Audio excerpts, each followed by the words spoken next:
Bonjour à tous, ici présents ou connectés à distance sur Teams. Je vous souhaite la bienvenue au Hub des Territoires, l'espace d'échange, de développement et de collaboration de la Banque des Territoires. Je suis Anne-Sophie Incelin, responsable du Hub. Je suis ravie de vous accueillir ce matin avec les équipes de la Banque des Territoires pour ces rencontres sur le changement climatique en Outre-mer. Je remercie plus particulièrement les personnalités, les élus qui se sont déplacés ce matin. Ces rencontres ont pour objectif de partager les enjeux clés de l'adaptation du changement climatique en Outre-mer, en apportant éclairage d'experts et retour d'expérience de collectivités et d'opérateurs. On est bien là au cœur de la vocation du Hub des Territoires. Décrypter, mieux comprendre les évolutions en cours, les tendances, se projeter à moyen long terme, pour mieux identifier les solutions concrètes à déployer dès maintenant. Tout cela par l'échange de points de vue, la rencontre de différents acteurs publics et privés. Alors c'est ce que nous faisons ici depuis 2 ans maintenant, en rassemblant des collectivités, des entreprises publiques locales, des experts, des organismes de logements sociaux, des entreprises ou des start-up. On a réuni plus de 10 000 participants depuis 2 ans, quelques 800 intervenants. Et vous pouvez retrouver l'ensemble des replays des événements que nous avons organisés ici sur les pages du Hub des Territoires, sur le site de la Banque des Territoires. On a organisé notamment un événement le 8 novembre dernier sur l'innovation comme facteur de développement territorial en Outre-mer. Vous pouvez bien sûr retrouver ce replay en ligne. Pour ceux qui ne l'auraient pas fait, n'hésitez pas à vous inscrire à notre newsletter. Et petite minute de publicité pour vous dire que le Hub organise un événement pour fêter ses 2 ans, le 29 juin à 18 h. Et on aura au programme une conférence débat sur la question de l'impact du changement climatique et des politiques d'atténuation et d'adaptation sur le vivre ensemble, avec l'intervention d'un expert, François Gemène, membre du GIEC. Voilà, sans plus tarder, je donne la parole à Marie-Christine Bonamalé, présidente et rédactrice en chef chez Outre-mer 360, qui va assurer l'animation de cette rencontre. Bon travail. Merci beaucoup, vous pouvez l'applaudir s'il vous plaît. Merci infiniment pour votre accueil, Madame Asselin. Merci beaucoup. Alors, rebonjour et bienvenue à vous tous, à tous ceux qui nous regardent dans les territoires et ici présents dans la salle pour cette 3e édition du Hub des Territoires Outre-mer, initiée par la Banque des Territoires et son Hub, comme vient de rappeler Madame Asselin, sur le thème « Les Outre-mer face au changement climatique, innover pour s'adapter ». Vous me connaissez, hein, je le redis, mon nom est Marie-Christine Bonamalé, Madame Lasselin l'a rappelé, présidente du groupe Média Outre-mer 360 et bien sûr heureuse de vous accompagner et d'être de nouveau aux côtés de la Banque des Territoires ce matin. 3e édition en effet, après la thématique sur les énergies renouvelables et l'innovation en Outre-mer, la Banque des Territoires, dans son rôle d'acteur majeur en Outre-mer, a souhaité fédérer acteurs publics et privés sur la thématique d'actualité du changement climatique, qui impacte, comme vous le savez, en premier lieu nos territoires, non pas pour faire un travail exhaustif ce matin sur la question, mais à partir d'exemples et de cas concrets et de pouvoir aborder des pistes de réflexion et de mettre en avant des outils. L'événement de ce jour va se décliner en 3 séquences. L'introduction sera assurée par monsieur le sénateur Stéphane Artano, sénateur de Saint-Pierre-et-Miquelon et président de la délégation sénatoriale aux Outre-mer, qui nous fait l'honneur d'être présent aujourd'hui. Une première séquence accueillera l'intervention de madame Virginie Dufat-Magnan, professeure de géographie et chercheuse au sein du laboratoire Littoral, Environnement et Société, pour parler et pour remettre en perspective l'urgence climatique et la nécessité du passage à l'action. Nous aurons dans une 2e séquence monsieur Jean-Pierre Chabria, conseiller régional de la Réunion et professeur à l'université, suivi de Christophe Archambault, directeur général de la Société d'équipement de la Nouvelle-Calédonie. Et ensuite, un représentant de Cap Nord, le président de Cap Nord, monsieur Bruno Nestor Azero, suivi d'une dernière séquence dédiée à la présentation de l'accompagnement de la Banque des Territoires avec l'intervention de Laetitia Ferrag, qui est experte d'adaptation au changement climatique à la Banque des Territoires. Et bien sûr, cet événement sera conclu par le président de la délégation sénatoriale aux Outre-mer, que je vais inviter sans plus attendre à me rejoindre, sous vos applaudissements s'il vous plaît, pour l'ouverture. Monsieur le président et sénateur Artano, voilà, c'est à vous. On le sait bien, la délégation sénatoriale aux Outre-mer a consacré de nombreux rapports à cette thématique. Vous avez cette table ici présente pour vous. Et le choix de votre présence est intéressant avec le cas emblématique de Miquelon, premier village de France et d'outre-mer, qui pourrait être déplacé et connaître une translation. C'est le cas de la démarche partenariale que vous allez peut-être expliquer. Donc c'est à vous et bienvenue encore. Merci, chère Marie-Christine, et merci à la Banque des Territoires pour cette initiative et merci de ce focus sur les Outre-mer. Je vais simplement repartir du titre Innover pour s'adapter. Je crois qu'il faut quand même rappeler que les Outre-mer, il y a quand même un effet loupe de ce qui se passe dans l'Hexagone. Et que c'est de ce point de vue extrêmement intéressant à plein de titres. Je discutais avec des collègues de l'Ardèche, par exemple, sur la politique de l'eau. On retrouve dans nos territoires des problèmes qu'on retrouve dans l'Hexagone, avec évidemment des caisses de résonance bien plus fortes par des contextes régionaux que nous connaissons, par un isolement, un éloignement de l'Hexagone qu'il faut prendre en considération. Et effectivement, cette situation, de manière générale, pousse l'outre-mer à innover de manière constante dans tous les champs, y compris sociologiques, en matière de développement économique, par exemple. Sur le changement climatique en particulier, et on discutait avec Hervé Tonnerre tout à l'heure, si on n'arrive pas en outre-mer à faire bouger les lignes, à penser différemment les choses, comment est-ce qu'on arrivera à l'échelle du pays ? Et je pense que c'est pour ça que je dis que l'outre-mer, ça a un effet loupe de ce qui se passe dans le reste du pays, non pas parce qu'il faut impérativement, et c'est peut-être mon rôle de président de délégation, de dire qu'il faut s'occuper de l'outre-mer, c'est pas ça le sujet. C'est de dire qu'on a là un effet de levier sur des territoires qui, si on arrive à démontrer qu'on est capable de surmonter certains défis, on pourra effectivement, à l'échelle de notre pays, vraisemblablement pouvoir démultiplier des mesures. La délégation, comme vous l'avez dit, Marie-Christine, a mené un certain nombre d'études. L'une des plus emblématiques sur le changement climatique, c'est l'étude sur les risques majeurs, post-IRMA, qui nous ont amené quand même à émettre un certain nombre de préconisations, qui est une des conséquences du changement climatique. Et puis la dernière en date, c'est celle sur le logement en outre-mer, avec quand même une véritable volonté de la part de mes collègues rapporteurs de faire en sorte qu'on innove en outre-mer et qu'on puisse, dans chacun de nos territoires, mettre en valeur des filières de circuits courts, de ce qu'on appelle une économie circulaire de la construction, par exemple. Je ne dis pas que c'est facile, mais on y travaille avec notamment nos collègues de la FEDOM. Il y a des idées qui émergent du monde économique, au monde politique, de pouvoir les accompagner. Sur le changement climatique, vous avez évoqué le cas emblématique de Miquelon, qui est emblématique parce qu'on en parle beaucoup en ce moment. Je pense aussi aux autres territoires de l'outre-mer. Je pense à mes collègues de Polynésie où des atolls disparaissent déjà. À Miquelon, la différence, effectivement, c'est que le village est construit sur le banc de galets et qu'il va être impacté à un moment donné. On ne sait pas à quel horizon, on a des hypothèses, qui ne restent que pour l'instant que des hypothèses, mais va être impacté par la montée des eaux. Et donc, il y a eu une prise de conscience à un moment donné, avec là aussi une question de méthode à mettre en œuvre, avec une appropriation par les élus, qui ont considéré qu'à un moment donné, ils devaient être pilotes de cette réflexion et la mise en place d'une politique participative qui a amené en fait un consultant à faire participer la population à cette réflexion. Parce qu'on peut imaginer le choc quand on dit à quelqu'un qu'on va le déplacer ou que potentiellement à horizon 150 ans, le village qu'ils ont toujours connu, même s'ils n'y seront plus, aura migré sur un autre site. Et donc ce travail participatif, il faut saluer. Je pense que ça fait partie de démarches innovantes sur des territoires, sur des thématiques qui sont complexes. Complexes parce qu'elles font intervenir plusieurs champs. Je pense que les intervenants parleront tout à l'heure du changement climatique sur toutes les strates de la vie quotidienne, que ce soit sur le volet économique, touristique, environnemental, agriculture, on en parlait tout à l'heure avec le DEADOM. Enfin, on voit les répercussions. Et là, il y a une approche, je trouve, participative extrêmement intéressante, qui permet quand même à la population de s'approprier cette dimension et cette thématique, même si peut-être, même à titre perso, je ne le verrai pas. Mais ce que je veux dire, c'est que s'approprier dès maintenant cette dimension va permettre une acculturation de nos populations à ces éléments. Et ce n'est pas une chose si simple. Et une acculturation politique également, il faut aussi se le reconnaître. On n'est quand même pas toujours les meilleurs au niveau politique pour cette prise en compte de ces thématiques, parce que ça pose des problèmes techniques très opérationnels. C'est comment est-ce que je passe mes réseaux? La question se pose aujourd'hui pour le maire de Miquelon. Comment est-ce qu'on les finance? Comment est-ce qu'on se projette techniquement? Et que là, ça nécessite de l'ingénierie. Ça nécessite des moyens, mais que Hervé Tonnerre va certainement développer tout à l'heure, pour accompagner les collectivités sur des projets de déplacement d'un village, déplacement ou nouvelle urbanisation, parce que on imagine effectivement que certaines personnes ne voudront peut-être pas bouger à horizon d'une vingtaine d'années.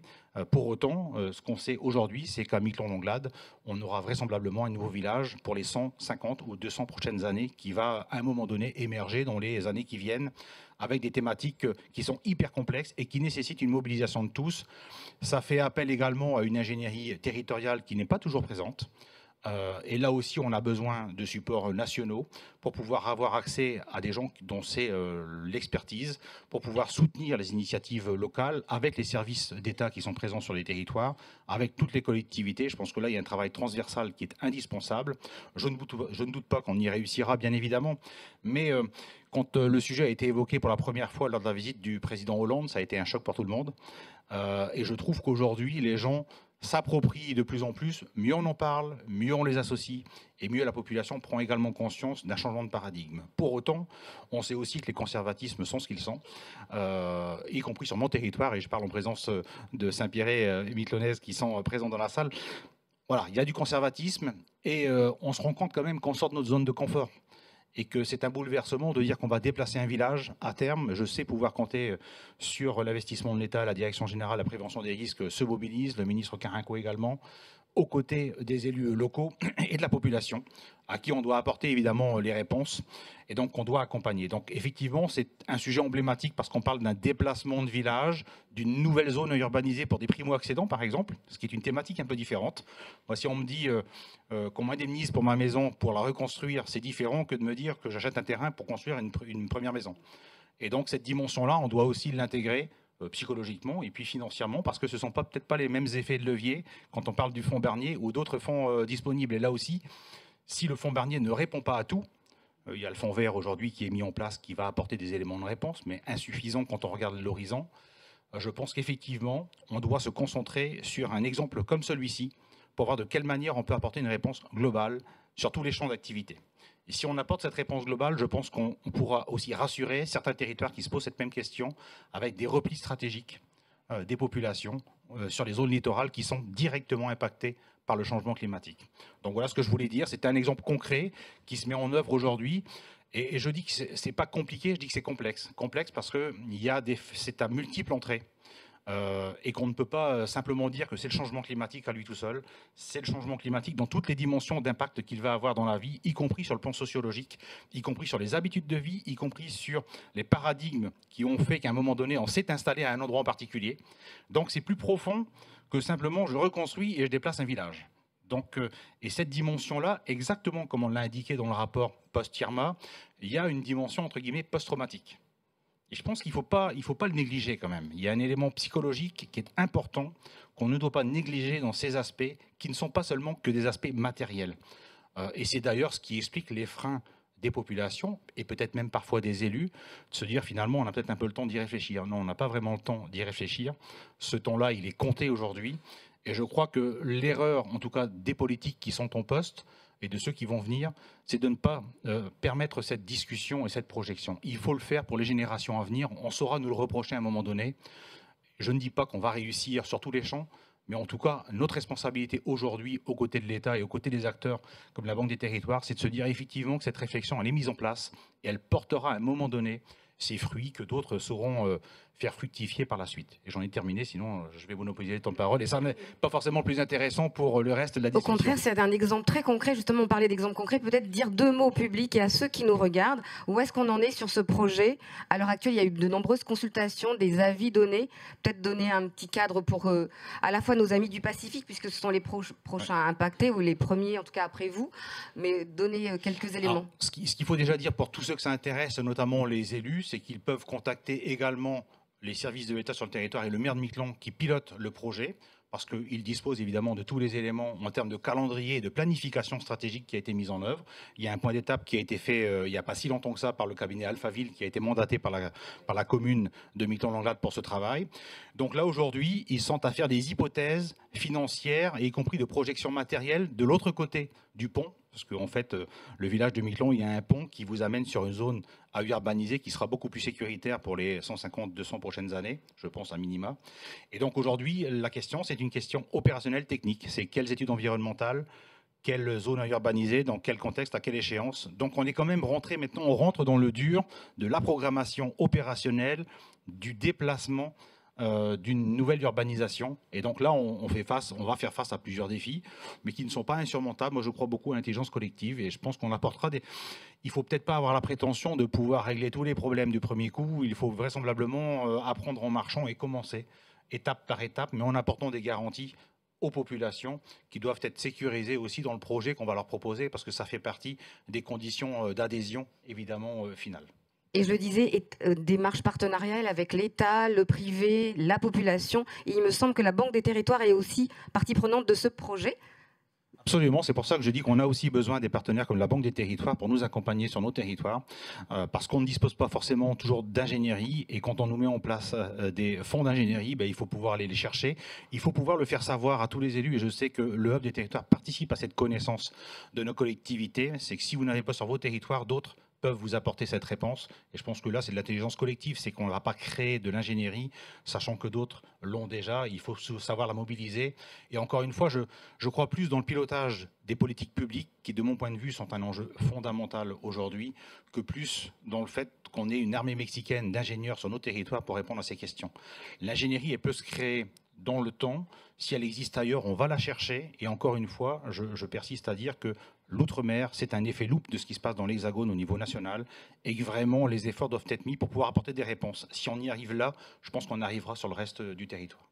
Merci beaucoup, Président Artano. Vous pouvez l'applaudir. On va le retrouver pour la conclusion. Très bonne transition. Justement, vous parliez d'ingénierie. Je vais appeler Monsieur Michel-François Delannoy, directeur du département appui au territoire et à la Banque des Territoires.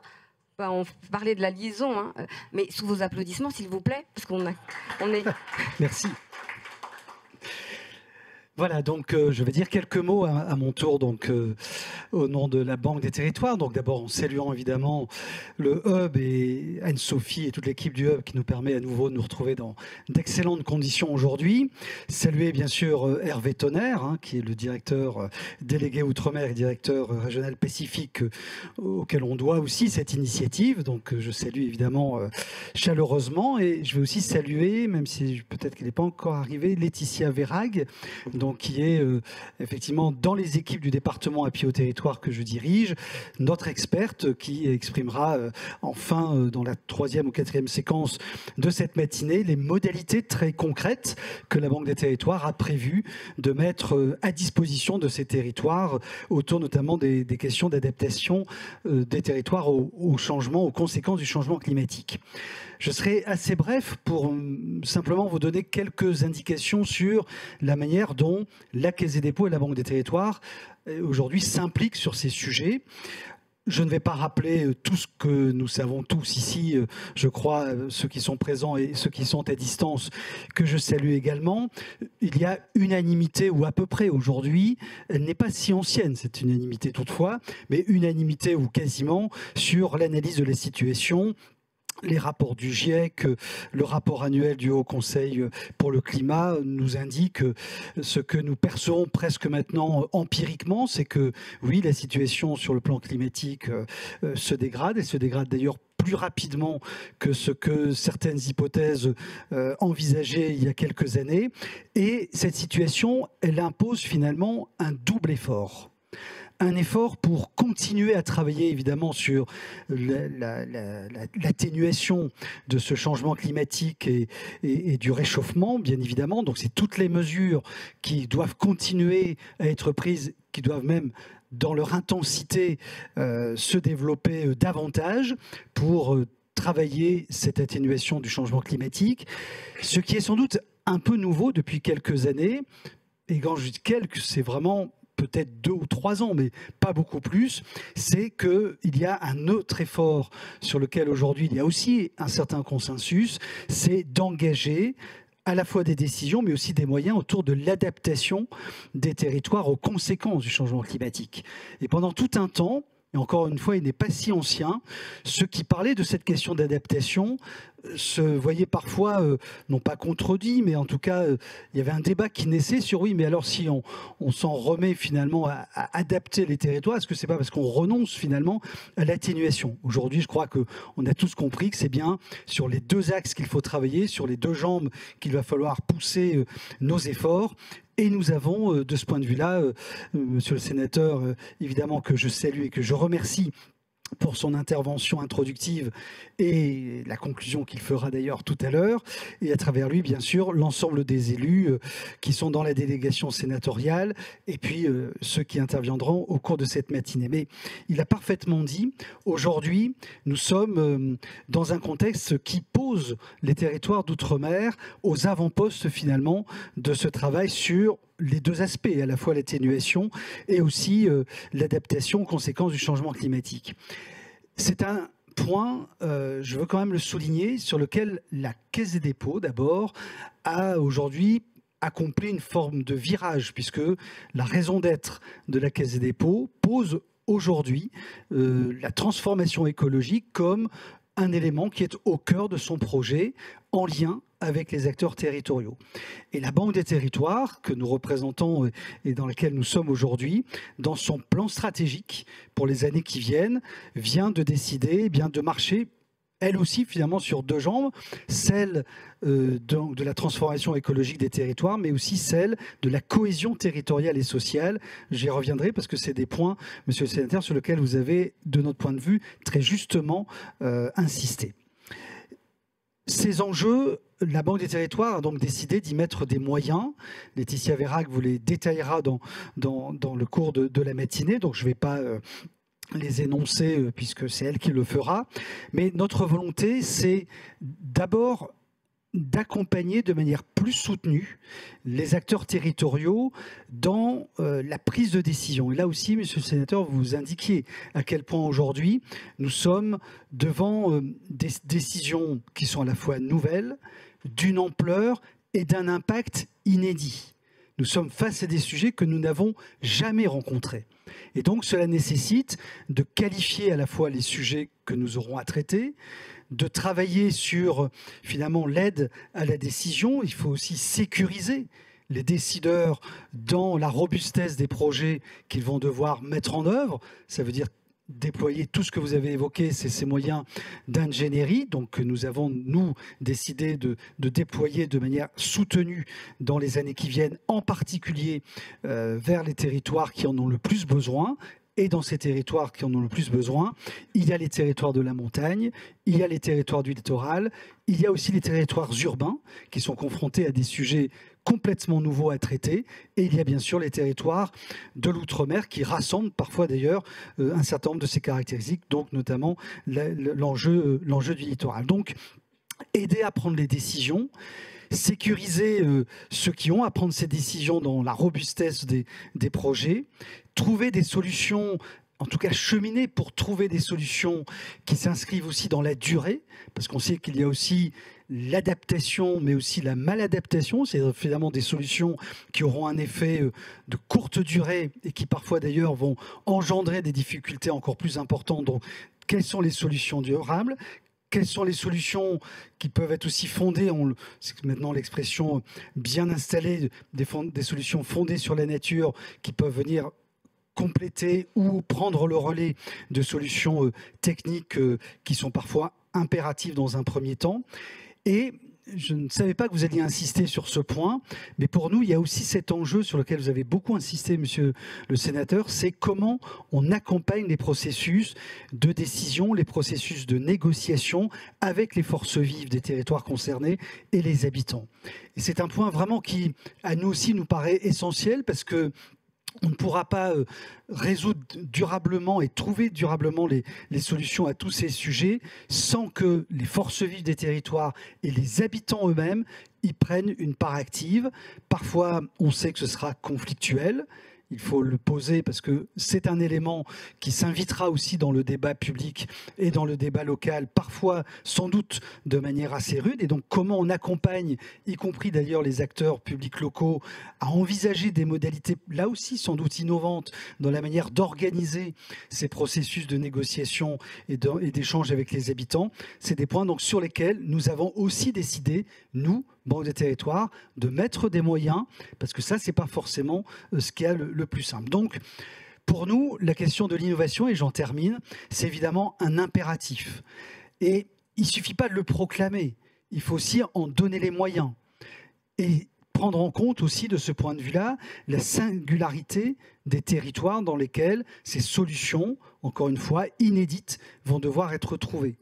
Les sujets tels qu'ils se posent à Tahiti ne sont pas de la même manière que ceux qui se posent à Miquelon, et de la même manière sur le littoral normand, quand on doit travailler sur la relocalisation d'un camping de bord de mer, ça se pose sans doute dans des termes un petit peu différents. Et donc, il faut que nous fassions cet effort d'envisager à la fois des moyens que l'on peut même mettre dans les systèmes, je veux dire, territoriaux, je pense notamment aux intercommunalités, aux autres organisations locales, mais qu'il y ait vraiment de la chefferie de projet, qu'il y ait de la capacité à organiser tous ces processus complexes. Mais il va falloir aussi donner aux acteurs territoriaux les moyens d'innover à la mesure et en fonction des singularités de chacun des territoires. Ça, c'est aussi pour nous un véritable impératif, d'où effectivement le titre très bien trouvé, des Outre-mer face au changement climatique, innover pour s'adapter. On pourrait dire innover pour s'adapter impérativement dans les deux sens du terme, à la fois pour innover, mais aussi pour s'adapter. Voilà, donc je nous souhaite une très bonne séquence de travail ce matin et je vous passe le relais. Merci beaucoup, Monsieur Delannoy. Merci infiniment. En résumé, des moyens adaptés pour les territoires, c'est ce que propose la Banque des territoires. Alors, avant de commencer la première séquence, vous rappelez que ceux qui sont connectés, vous pouvez poser des questions. Nous les ferons partager. Et bien sûr, dans la salle, à la fin des séquences, vous pouvez avoir un petit temps d'échange. Maintenant, place à la première séquence. Et je vais appeler Madame Virginie Duva-Magnan, qui est connectée et en direct avec nous. Je ne sais pas si elle nous entend ou elle nous voit. Est-ce que la connexion fonctionne déjà pour commencer, avant de la présenter? Oui, bonjour, bienvenue. Bienvenue à vous. Bonjour. Alors juste vous présenter. Vous m'entendez?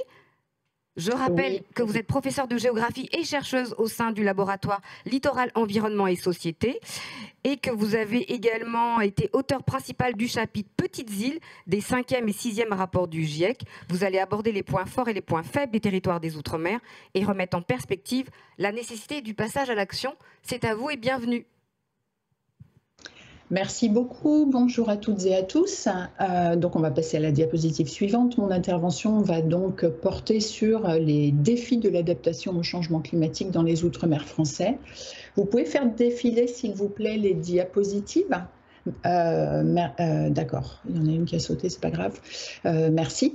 Donc une intervention sur les défis de l'adaptation au changement climatique dans les Outre-mer français, alors avec d'abord le rappel de quelques éléments de définition et de contexte. Suite aux deux interventions précédentes qui ont bien posé le cadre dans lequel la question doit être aujourd'hui analysée. D'abord, pour rappel, l'adaptation recouvre l'ensemble des réponses qui visent à réduire les impacts négatifs du changement climatique actuel et futur, non seulement sur les sociétés humaines, mais aussi sur les écosystèmes, et en parallèle, en optimiser, si tant est que s'en manifeste, les impacts positifs. Alors vous voyez sur la figure qui se trouve donc sur cette diapositive à gauche que le changement climatique, l'adaptation au changement climatique va tenter de réduire le risque en actionnant 3 leviers. Une intervention d'abord sur les aléas, par exemple dans certains territoires en plantant de la mangrove pour rehausser le niveau de la zone intertidale et par là même annuler les effets de l'élévation du niveau de la mer. En agissant en parallèle sur un second levier, l'exposition, on vient d'en parler avec l'exemple très emblématique de Saint-Pierre-et-Miquelon, on peut réduire l'exposition en relocalisant les populations et biens menacés.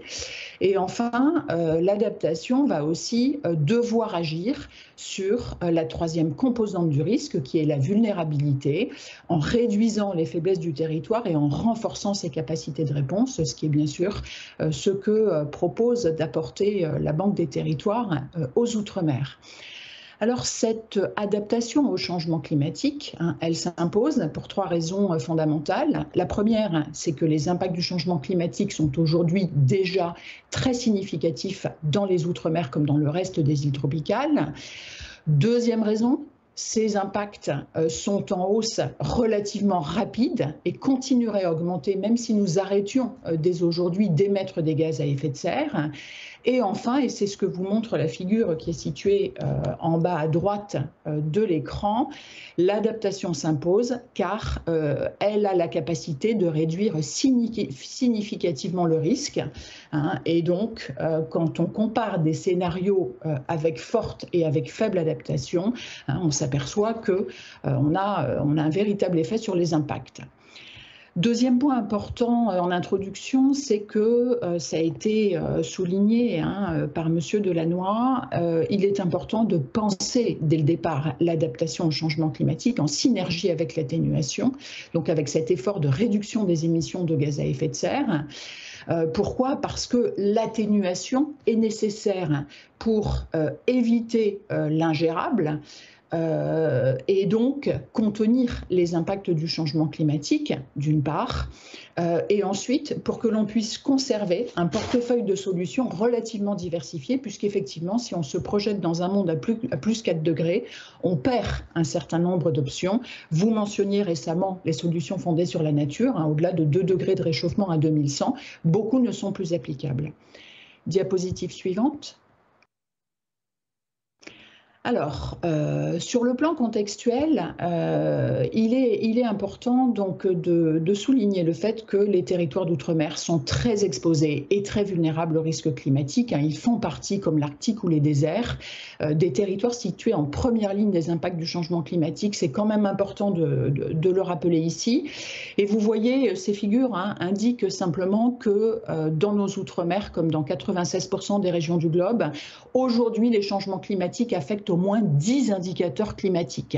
Alors, les indicateurs climatiques, ce sont les températures, l'humidité, la sécheresse, les vents, ou encore, comme vous le voyez ici, en zoomant sur ces deux composantes, sur les côtes et l'océan, des indicateurs comme le niveau marin, l'érosion côtière, les submersions marines, les vagues de chaleur, l'acidité des océans, etc.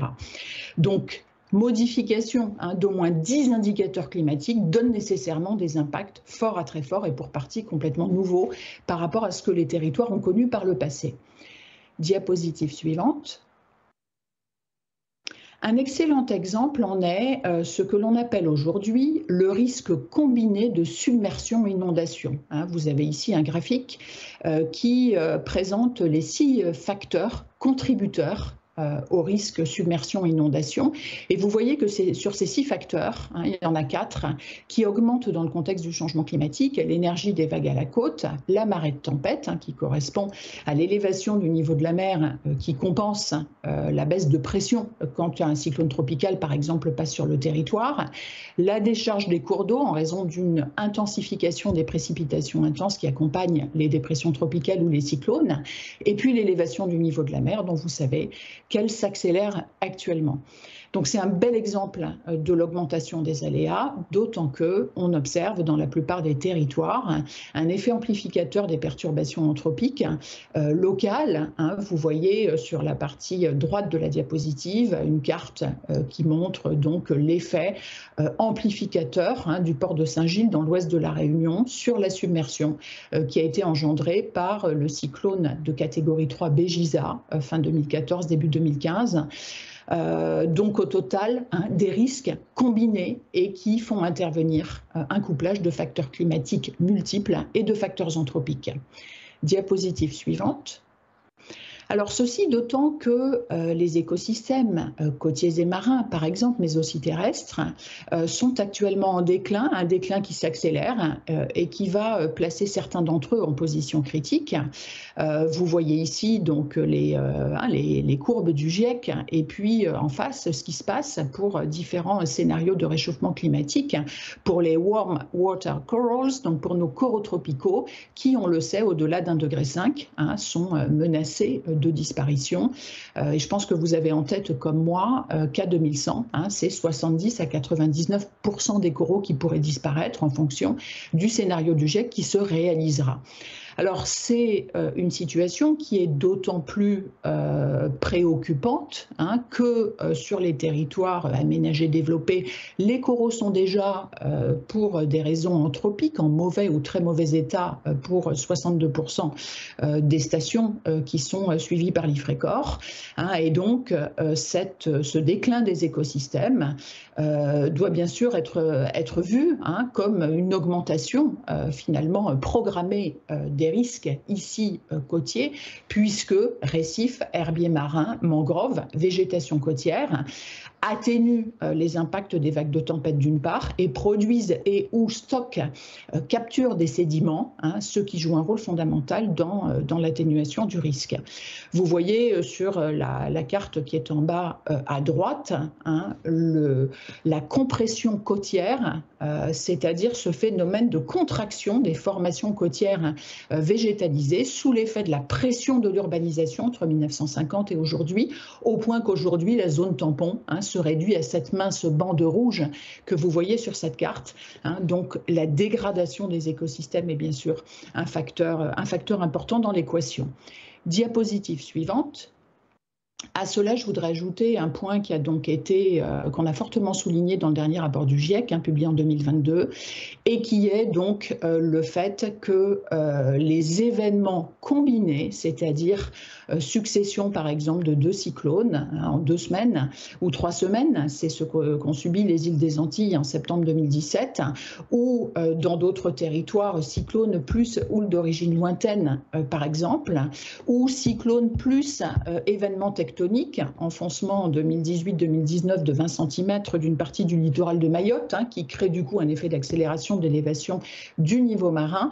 Donc ces événements combinés augmentent en fréquence et en intensité, génèrent des cascades d'impact qui sont très catastrophiques pour les territoires, avec dans le déroulement de la chaîne d'impact des points d'amplification qui sont de nature à créer sur ces territoires, mais comme en métropole, en Europe, on l'a vu lors des événements combinés de l'été dernier, donc des crises qui sont totales, c'est-à-dire qui touchent tous les domaines de la vie humaine et qui peuvent être durables en affectant le territoire sur un certain nombre d'années consécutives. Diapositive suivante. Deuxième paramètre qui augmente à cause de l'aléa, c'est bien sûr l'exposition. Je prendrai ici un seul exemple. Il me semble important parce qu'on a souvent en tête que face à l'élévation du niveau de la mer, les territoires les plus exposés sont ceux qui sont bas et en particulier nos 77 atolls de Polynésie française, dont 76 se trouvent dans l'archipel des Tuamotu. Il faut avoir en tête que sont aussi très fortement exposées les zones côtières basses, par exemple des îles hautes. Ici, je prends l'exemple de la Guadeloupe et du secteur de Pointe-à-Pitre, dans lequel on va trouver une concentration, non seulement de la ville principale qui regroupe 16 000 habitants, mais aussi d'infrastructures, les zones de stockage d'hydrocarbures, zones portuaires et aéroportuaires, zones commerciales, etc. Et on est là sur un territoire qui, sur à peu près 50 hectares, a fait l'objet de remblaiements, remblaiement de forêts marécageuses et de mangroves, et puis urbanisation, développement, au point que cet écosystème fortement humanisé qui se compacte, parce que les sols sont très mous, si vous voulez, devrait connaître à partir de 2060-2080 jusqu'à 180 jours de submersion chronique par an. Submersion chronique signifie à marée haute, en dehors de toute situation de dépression tropicale ou de cyclone. Donc c'est une bonne illustration de en quoi nos modalités d'aménagement non soutenables du territoire créent le risque. Diapositive suivante. La vulnérabilité, troisième facteur du risque, a aussi beaucoup augmenté. Donc à travers, on le sait, c'est le cas dans tous les outre-mer, la construction d'habitations qui ressemblent de près ou de loin finalement à des bidonvilles et sont tout bonnement balayées par les ouragans. Vous voyez ici une photographie des bidonvilles de Sandy Ground, de ce qu'il en reste après les cyclones de septembre 2017. Vulnérabilité qui a aussi été accrue au cours des dernières décennies par des des réponses qui ont souvent été plus maladaptatives qu'adaptatives. Le dernier rapport du GIEC met en exergue partout dans le monde le caractère maladaptatif de l'ingénierie côtière. Qui tente à accroître le risque sur le long terme sans toujours le réduire sur le court terme. Vous voyez ici quelques exemples d'ouvrages qui ne sont pas aux normes techniques. Exemple pris donc à la Martinique. Diapositive suivante.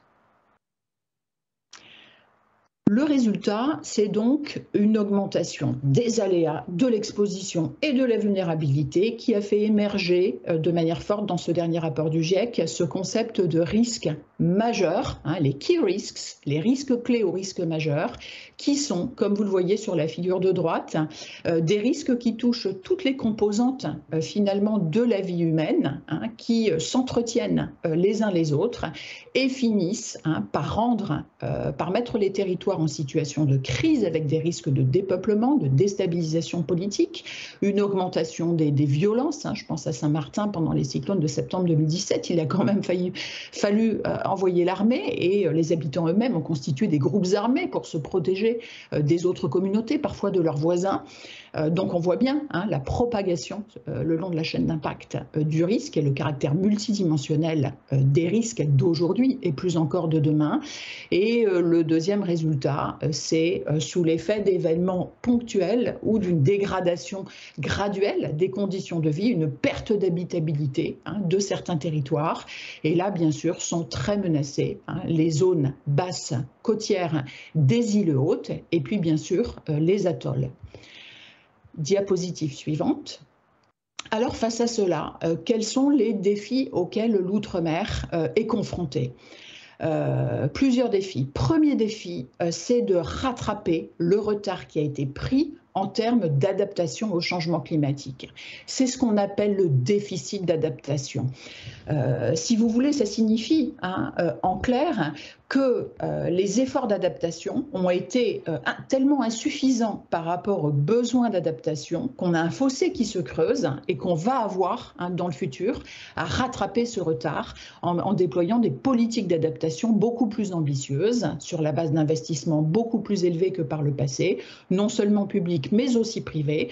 Parce qu'aujourd'hui, si vous regardez le cadre rouge dans le tableau qui est projeté à l'écran, quand on regarde ce qui concerne par exemple la mise en place de gestion intégrée plus intégrée des zones côtières ou le renforcement des défenses côtières, eh bien on s'aperçoit que la faisabilité reste faible pour des raisons d'accès aux moyens techniques, pour des raisons de capacité de portage, par exemple institutionnelle, d'ingénierie territoriale, ou encore pour des raisons environnementales, quand on mentionne la dégradation des écosystèmes qui les privent de jouer un rôle significatif. Diapositive suivante. Ce défi de rattraper le retard pris finalement invite aujourd'hui les territoires à essayer de repousser 3 limites qu'on appelle des limites souples, parce qu'on peut justement, en investissant fortement, les repousser. Donc, première limite souple à repousser, c'est mettre des moyens financiers, des moyens économiques, des moyens humains, en termes à la fois de quantité, de nombre, mais aussi en termes de niveau de compétences. Par exemple, dans la plupart des Outre-mer, quand on va voir ceux qui sont en charge des risques et de l'adaptation, souvent, on a 1, 2, 3 personnes au maximum. C'est absolument pas suffisant pour faire face aux défis. Deuxième défi important, c'est celui de renforcer les capacités institutionnelles et aussi les outils réglementaires. On a eu l'occasion, dans le cadre de différents projets de recherche, d'évaluer un certain nombre d'outils réglementaires, par exemple métropolitains qui s'appliquent l'outre-mer, ou des outils mis en place outre-mer, par exemple dans les collectivités d'outre-mer qui ont des compétences pour le faire, et on s'aperçoit souvent que ces outils sont grandement insuffisants. Troisième levier important sur lequel il va falloir agir rapidement, c'est l'acceptabilité sociale. Ça a été mentionné par le sénateur Artano au cours de son intervention sur Saint-Pierre-et-Miquelon. On a de nombreux cas d'échecs de mesures d'adaptation parce que la population les refuse. Par exemple, des cas de vandalisation de pépinières de palétuviers à Wallis où les solutions fondées sur la nature sont envisagées à travers la replantation de mangroves. Pareil à Mayotte, parce qu'on a mal intégré ou pas intégré les éleveurs de zébus qui exploitent l'arrière-mangrove. On en a des exemples multiples. Il est d'autant plus fondamental de s'attaquer à ces 3 leviers que d'autres limites sont dures et ne pourront pas être repoussées, notamment les limites biophysiques, par exemple les atolls, face à une élévation accélérée du niveau marin, ne pourront probablement pas, au-delà d'un certain rythme d'accélération, suivre, comme ils l'ont fait jusqu'à présent, en s'exaucant cette élévation du niveau de la mer. Diapositive suivante. Alors, il faut renforcer, mais aussi évaluer en continu les politiques publiques de gestion du risque et d'adaptation. Je ne vais pas détailler cette figure, mais elle montre un cas d'évaluation qu'on a pu, par exemple, déployer en Polynésie française et qui montre bien un certain nombre de lacunes de la politique d'adaptation, qui ne prend pas en compte l'érosion côtière, par exemple, qui ne prend pas en compte à la hauteur des pressions climatiques l'élévation du niveau de la mer. Donc, on a vraiment besoin d'un processus itératif d'évaluation, renforcement de ces politiques publiques. Diapositive suivante. Le deuxième défi fondamental, il a aussi été mentionné, c'est de sortir là où elle sévit, de la maladaptation, notamment ce phénomène d'enfermement dans la construction d'ouvrages d'ingénierie côtière qui accroissent le risque en continu, en encourageant la poursuite de l'urbanisation, en abaissant la vigilance des acteurs publics responsables de la sécurité civile et en réduisant aussi la vigilance des populations exposées. C'est en particulier la situation de Saint-Martin. Vous voyez ici sur la partie gauche le résultat d'une étude qui montre bien que ce territoire est enfermé depuis la loi Ponce qui a conduit à son aménagement insoutenable dans un cycle maladaptatif, territoire sur lequel les cyclones successifs qui génèrent pourtant des catastrophes significatives n'ont pas permis au territoire de bifurquer. Donc il y a vraiment cet enjeu-là. Et pour ce qui concerne l'adaptation côtière, donc mentionné par le député Artano précédemment, il s'agit là de bifurquer dans un certain nombre de territoires et sur de nombreux sites de cette ingénierie côtière qui ne pourra pas donner des résultats satisfaisants à terme et ne le fait déjà pas aujourd'hui dans beaucoup de cas, vers d'autres solutions, comme par exemple la relocalisation qui peut être utilisée de manière combinée avec les solutions fondées sur la nature. Diapositive suivante. Le troisième défi, c'est de passer de ce qu'on a fait jusqu'à présent et qui est ce qu'on appelle de l'adaptation incrémentale, à petits pas, réactive, secteur par secteur, à petite échelle spatiale et de court terme, principalement centrée sur la planification territoriale, à une adaptation transformationnelle, révolutionnaire, j'ai envie de dire, intégrée, c'est-à-dire transsectorielle, puisque l'adaptation dans un secteur donné peut générer un effet maladaptatif sur un autre secteur, de l'économie ou du développement territorial. Il faut passer à une adaptation à grande échelle, viser le long terme, échéance 2050 et 2100, et centrée non plus sur la planification, mais sur la mise en œuvre concrète des solutions. Cette adaptation ne peut évidemment être que multi-partenaire, multi-échelle, du local au national et au régional, c'est-à-dire à l'international, que concertée et inclusive. Diapositive suivante. Ces efforts d'adaptation devront, c'est le quatrième point, considérer l'interdépendance absolument vitale entre les sociétés et les écosystèmes, plus importante dans les Outre-mer qu'en métropole, c'est un fait. Il est fondamental de promouvoir un développement plus durable, moins dommageable pour les écosystèmes, pour favoriser l'adaptation, mais aussi l'atténuation, et donc un développement plus climato-résilient. Vous le savez comme moi, les Outre-mer ont une activité qui est climato-sensible, puisque tous les secteurs d'activité économique, tourisme, agriculture, pêche, perliculture, etc., reposent sur l'environnement et sur le climat. Et on sait que le continuum d'écosystèmes, du sommet des montagnes jusqu'à la crête récifale et au-delà l'océan, joue un rôle absolument fondamental dans tous les processus de régulation qui sont nécessaires au maintien de la vie humaine sur ces territoires. Donc il va falloir s'attaquer, et ça jusqu'à présent on l'a peu fait aux causes profondes et non climatiques de la dégradation des écosystèmes, gestion des bassins versants, pollution, entre autres, avec un objectif qui doit être d'aboutir à 30 à 50%, selon les territoires bien sûr, d'espace pas seulement protégés, mais efficacement protégés. On sait aujourd'hui que nos réserves aires marines protégées ne fournissent pas un niveau de protection suffisant et correct par rapport aux enjeux climatiques. Diapositive suivante.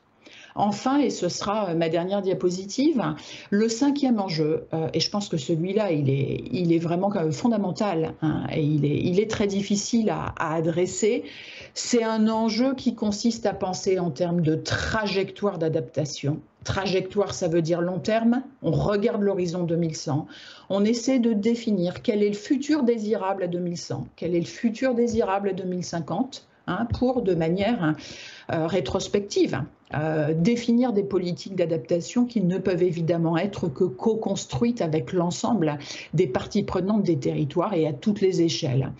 Donc co-construire des trajectoires d'adaptation, ça veut dire être capable d'inventer dès à présent des combinaisons de solutions, contexte spécifique, c'est-à-dire qu'il ne s'agit pas de trouver la meilleure des solutions et de l'appliquer tout du long du trait de côte, par exemple.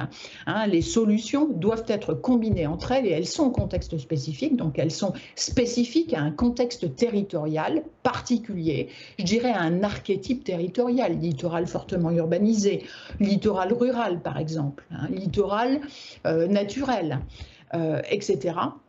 Donc des combinaisons de solutions, contexte spécifique, et qui devront être évolutives dans le temps, c'est-à-dire qu'il va falloir planifier ce qu'on appelle les decision shifts, c'est-à-dire les bifurcations sur la trajectoire d'adaptation. Quand est-ce qu'on bifurque, comment on bifurque, qui impulse la bifurcation.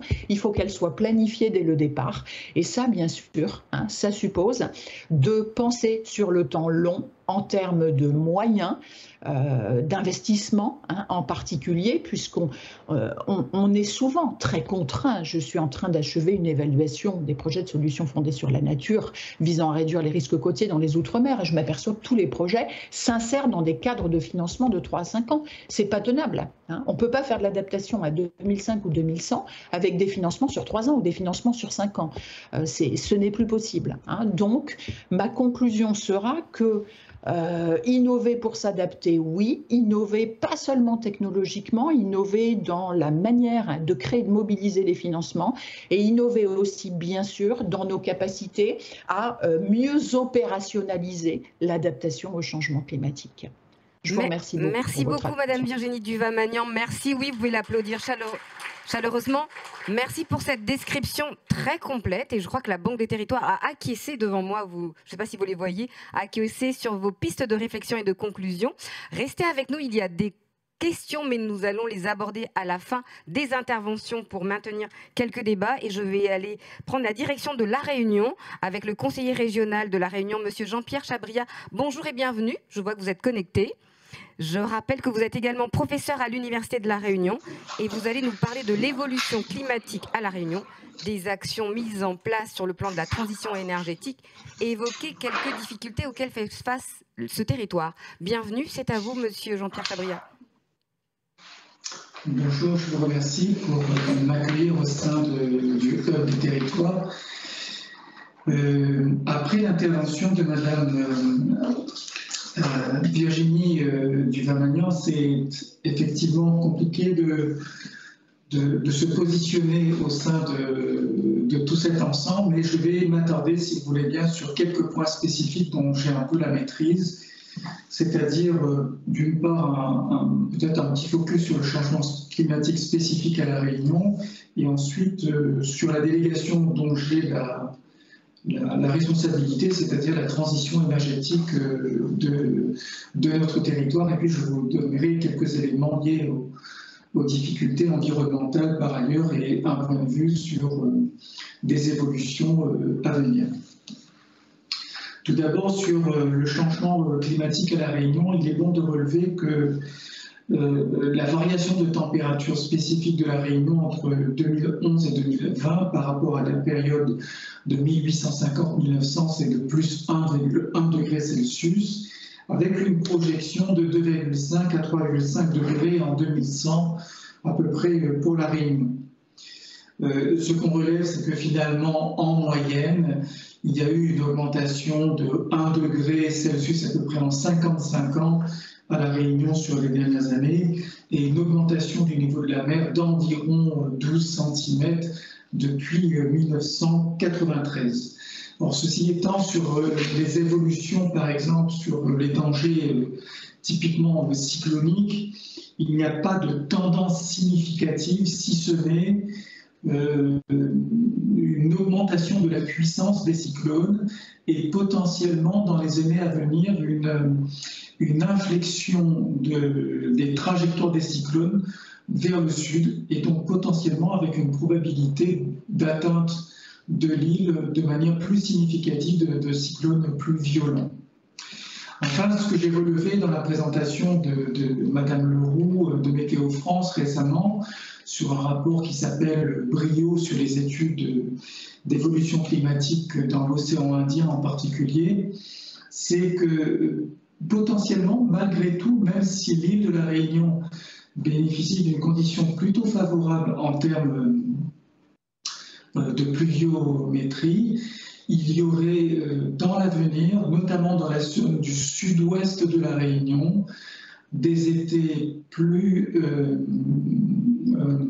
secs, enfin des hivers plus secs, avec une diminution d'un potentiel d'eau d'environ 40% dans la zone du sud-ouest de l'île, ce qui n'est pas négligeable.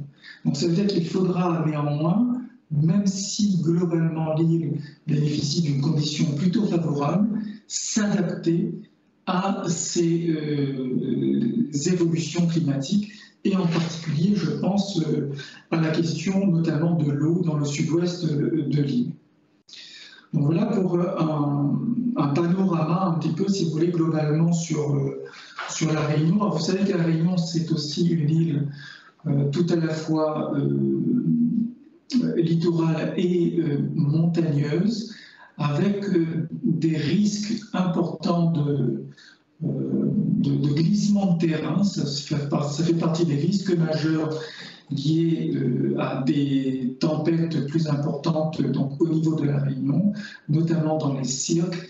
Donc il y a des zones plutôt sensibles comme le cirque de Salazie, et puis la zone du sud-ouest, du sud de l'île, au niveau de Saint-Joseph, au niveau du tampon, où il y a des risques de glissement de terrain liés suite à des cyclones qui pourraient être majeurs donc, au niveau de la Réunion.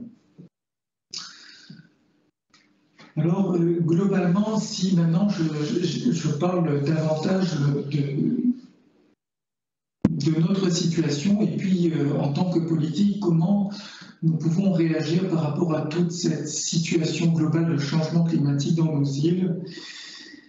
Vous voyez déjà, quand vous dites, quand Michel François Delannoy dit que nous sommes aux avant-postes de l'atténuation et de l'adaptation, que M. Stéphane Arlano utilise un peu la même dialectique, je suis tout à fait d'accord avec vous. Nous sommes aux avant-postes, mais de la réalité physique qui va se dérouler, mais peut-être ne sommes-nous pas aux avant-postes des décisions majeures qu'il faut prendre dès aujourd'hui. Et sans doute que politiquement, nous devrions agir de manière beaucoup plus impactante auprès de nos élus, auprès de la population, parce que si nous sommes aux avant-postes, je pense que la population et les élus ne sont absolument pas conscients que nous sommes aux avant-postes et que des mesures drastiques sont à prendre au niveau demain du développement économique de nos îles.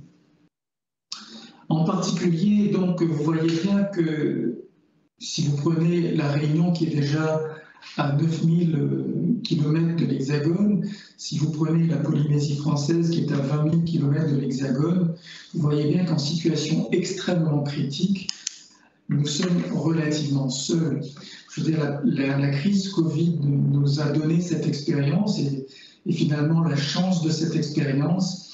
Et donc, nous avons une obligation, une ardente obligation, tout à la fois au niveau territorial mais aussi au niveau national, de prendre conscience que nos îles doivent être résilientes de manière un peu autonome sur ces changements climatiques et que nous devons d'évidence renforcer nos souverainetés de manière locale et de manière régionale et en liaison aussi avec des pays voisins. Donc les questions de souveraineté alimentaire, les questions de souveraineté sanitaire, les questions de souveraineté énergétique en période de crise, elles sont fondamentales. Et c'est la raison pour laquelle dans ma délégation, je travaille à la transition énergétique. Je n'aime pas très bien ce terme de transition. Effectivement, la transition, c'est un chemin. Nous allons vers un endroit. Et quel est cet endroit? Et l'endroit, ce sont des questions de souveraineté. Et la transition pour nous sur le plan énergétique, par exemple, et j'ai bien aimé l'avant-dernière diapositive, où vous représentiez sur deux paysages comparatifs avec deux situations différentes. D'un côté, une production énergétique carbonée, et de l'autre côté, une production énergétique plus souveraine, avec notamment des éoliennes et avec une production, une utilisation de l'énergie locale. Moi, je prône ce qui est déjà écrit a priori dans le Code de l'énergie, c'est que notamment les départements d'outre-mer atteignent une autonomie énergétique à l'horizon 2030. Alors, tout responsable politique a bien conscience que 2030, c'est beaucoup trop près et qu'il faudra viser 2040 et 2050, mais en revanche, il est temps d'écrire un véritable agenda raisonnable, un agenda tenable et un agenda sur lequel nous nous engageons véritablement. Il est hors de question de mentir aux populations et il faut, je rejoins votre point de vue, planifier, mais planifier avec un agenda réel et pas une prière sur laquelle on va s'engager politiquement et faire rêver des populations. Alors, la période sur le plan énergétique, par exemple, on aime à dire à La Réunion que nous allons être, comment dire, une île décarbonée en 2024. C'est vrai, nous aurons une production pseudo-décarbonée en 2024. Nous allons donc contribuer à la réduction des gaz d'émissions à effet de serre, mais en important 1 200 000 tonnes de pellets de bois venant des États-Unis. Donc ça, ce n'est pas l'autonomie énergétique, ce n'est pas une bonne planification à l'horizon 2050-2100, et nous devons viser autre chose. Et vous voyez, quand je participe à des réunions aujourd'hui sur, par exemple, la production géothermique à La Réunion ou la production éolienne offshore, j'aime autant vous dire que les réponses que j'ai en face de moi ne me satisfont absolument pas. Et je le fais savoir.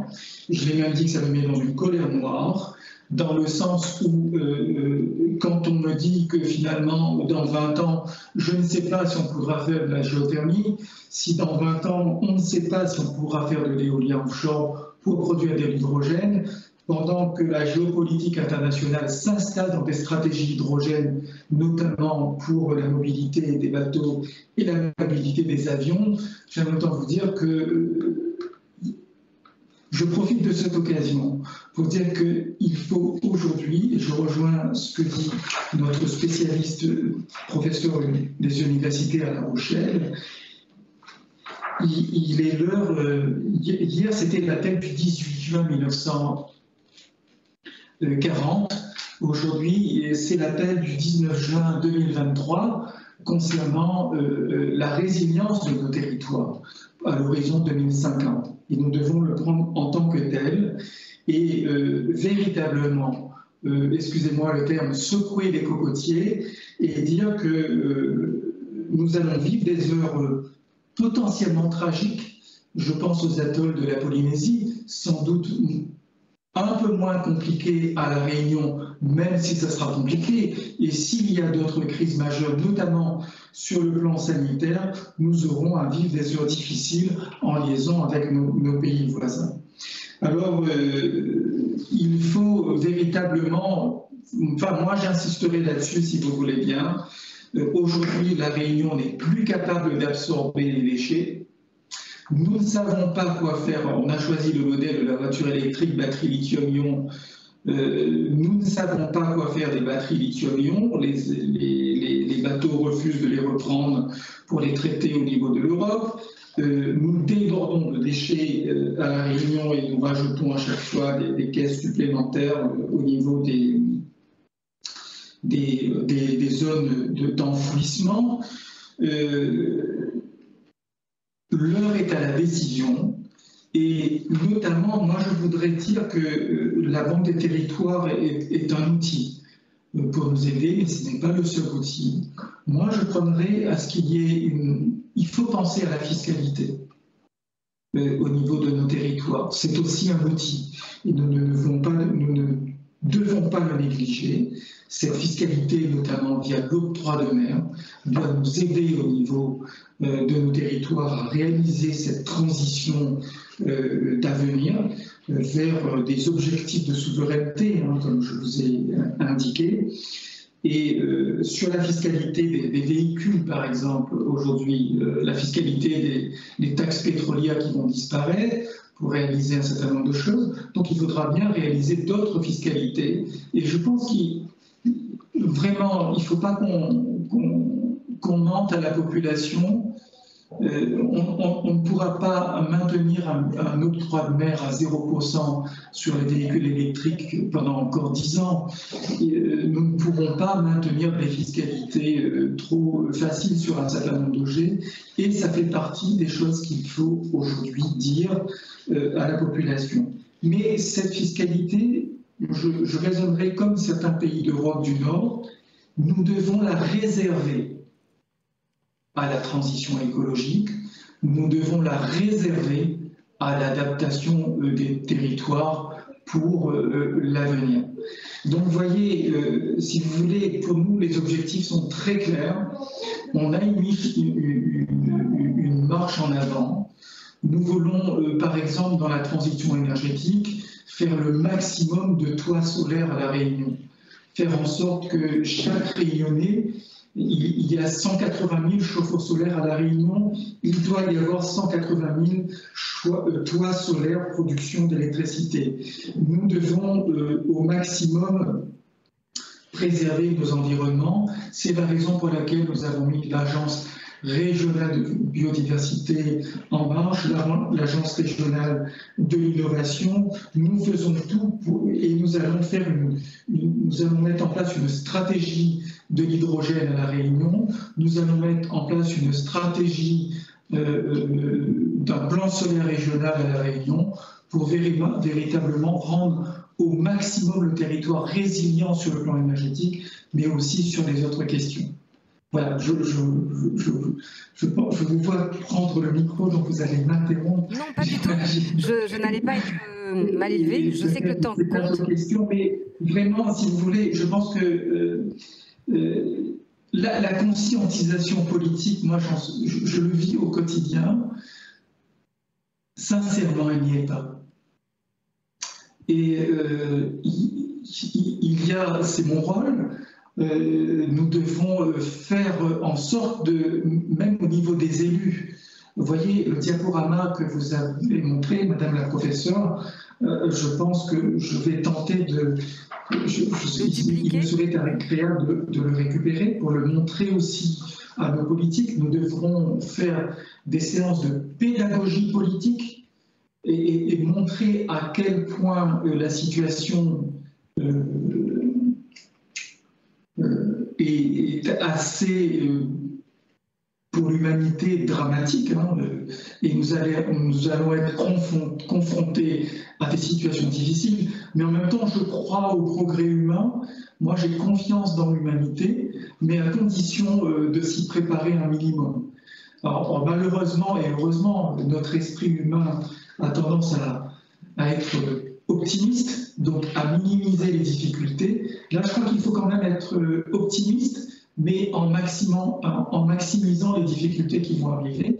Et il faut se donner tous les éléments possibles de communication et vraiment communiquer au maximum avec l'ensemble des élus pour montrer que il ne faut pas attendre le cyclone dramatique de demain pour réagir, en tout cas à La Réunion. Il y a des situations qui risquent d'être véritablement extrêmement difficiles et il faut agir demain. Et pour moi, un des moyens d'action, c'est notamment, je le vis, hein, réserver une part de la fiscalité aux actions immédiates de transition écologique qui sont déjà nécessaires. C'est-à-dire affecter dans nos impôts ces moyens, ce que nous ne faisons pas. Merci beaucoup, monsieur le conseiller régional, monsieur Jean-Pierre Chabria. Vous pouvez l'applaudir, s'il vous plaît. Merci. Merci beaucoup pour en tout cas, cette explication et ce partage de points de vue offensif et engagé. Vous l'avez dit, il faut de la pédagogie. Vous avez également souligné le travail de la Banque des Territoires. Je pense qu'il vous acquiesçait également sur votre point de vue sur la transition, sur les politiques énergétiques et sur le point de vue sur les politiques publiques à mettre en place, sur le travail de durée. Alors, on quitte la Réunion. On va... Mais restez avec nous parce qu'il y a plein de questions qui sont passées. Je les ai vues traverser l'écran.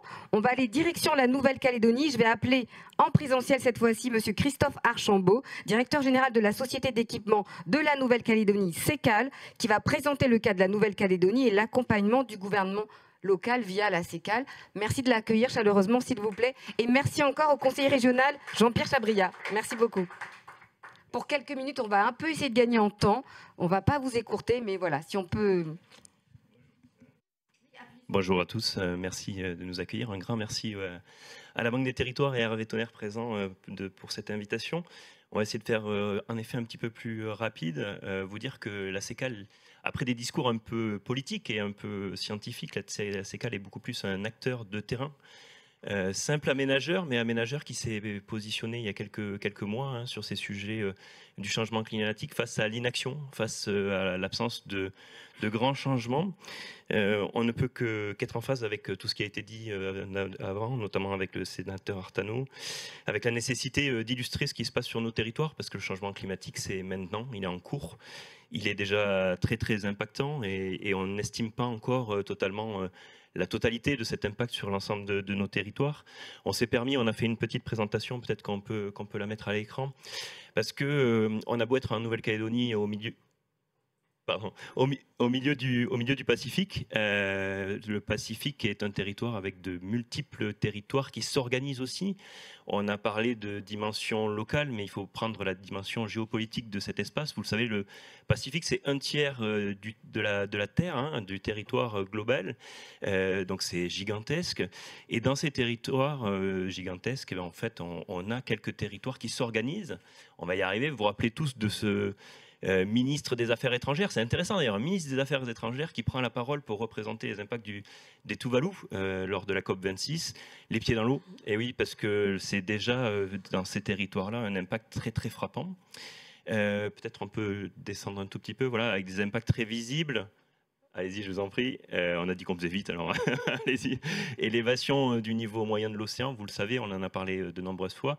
Modification de la vie océanique, on a parlé de la fragilité de nos écosystèmes. Vous le savez, la Nouvelle-Calédonie est connue pour ses récifs pristines, des récifs qui sont encore très préservés, mais très fragiles, avec un blanchissement des coraux à l'échelle de l'ensemble du Pacifique. La fréquence et l'intensité des cyclones, là aussi je ne reviens pas, on en a beaucoup parlé. L'alternance des sécheresses, vous savez que nous on passe sous la El Niño, après quelques années de Niña qui a un petit peu limité les effets. On pense que la Niña va être très très impactant en termes de réchauffement de l'océan, mais aussi de sécheresse de nos écosystèmes. et puis de la santé du lagon et des récifs coralliens, on en a parlé tout à l'heure.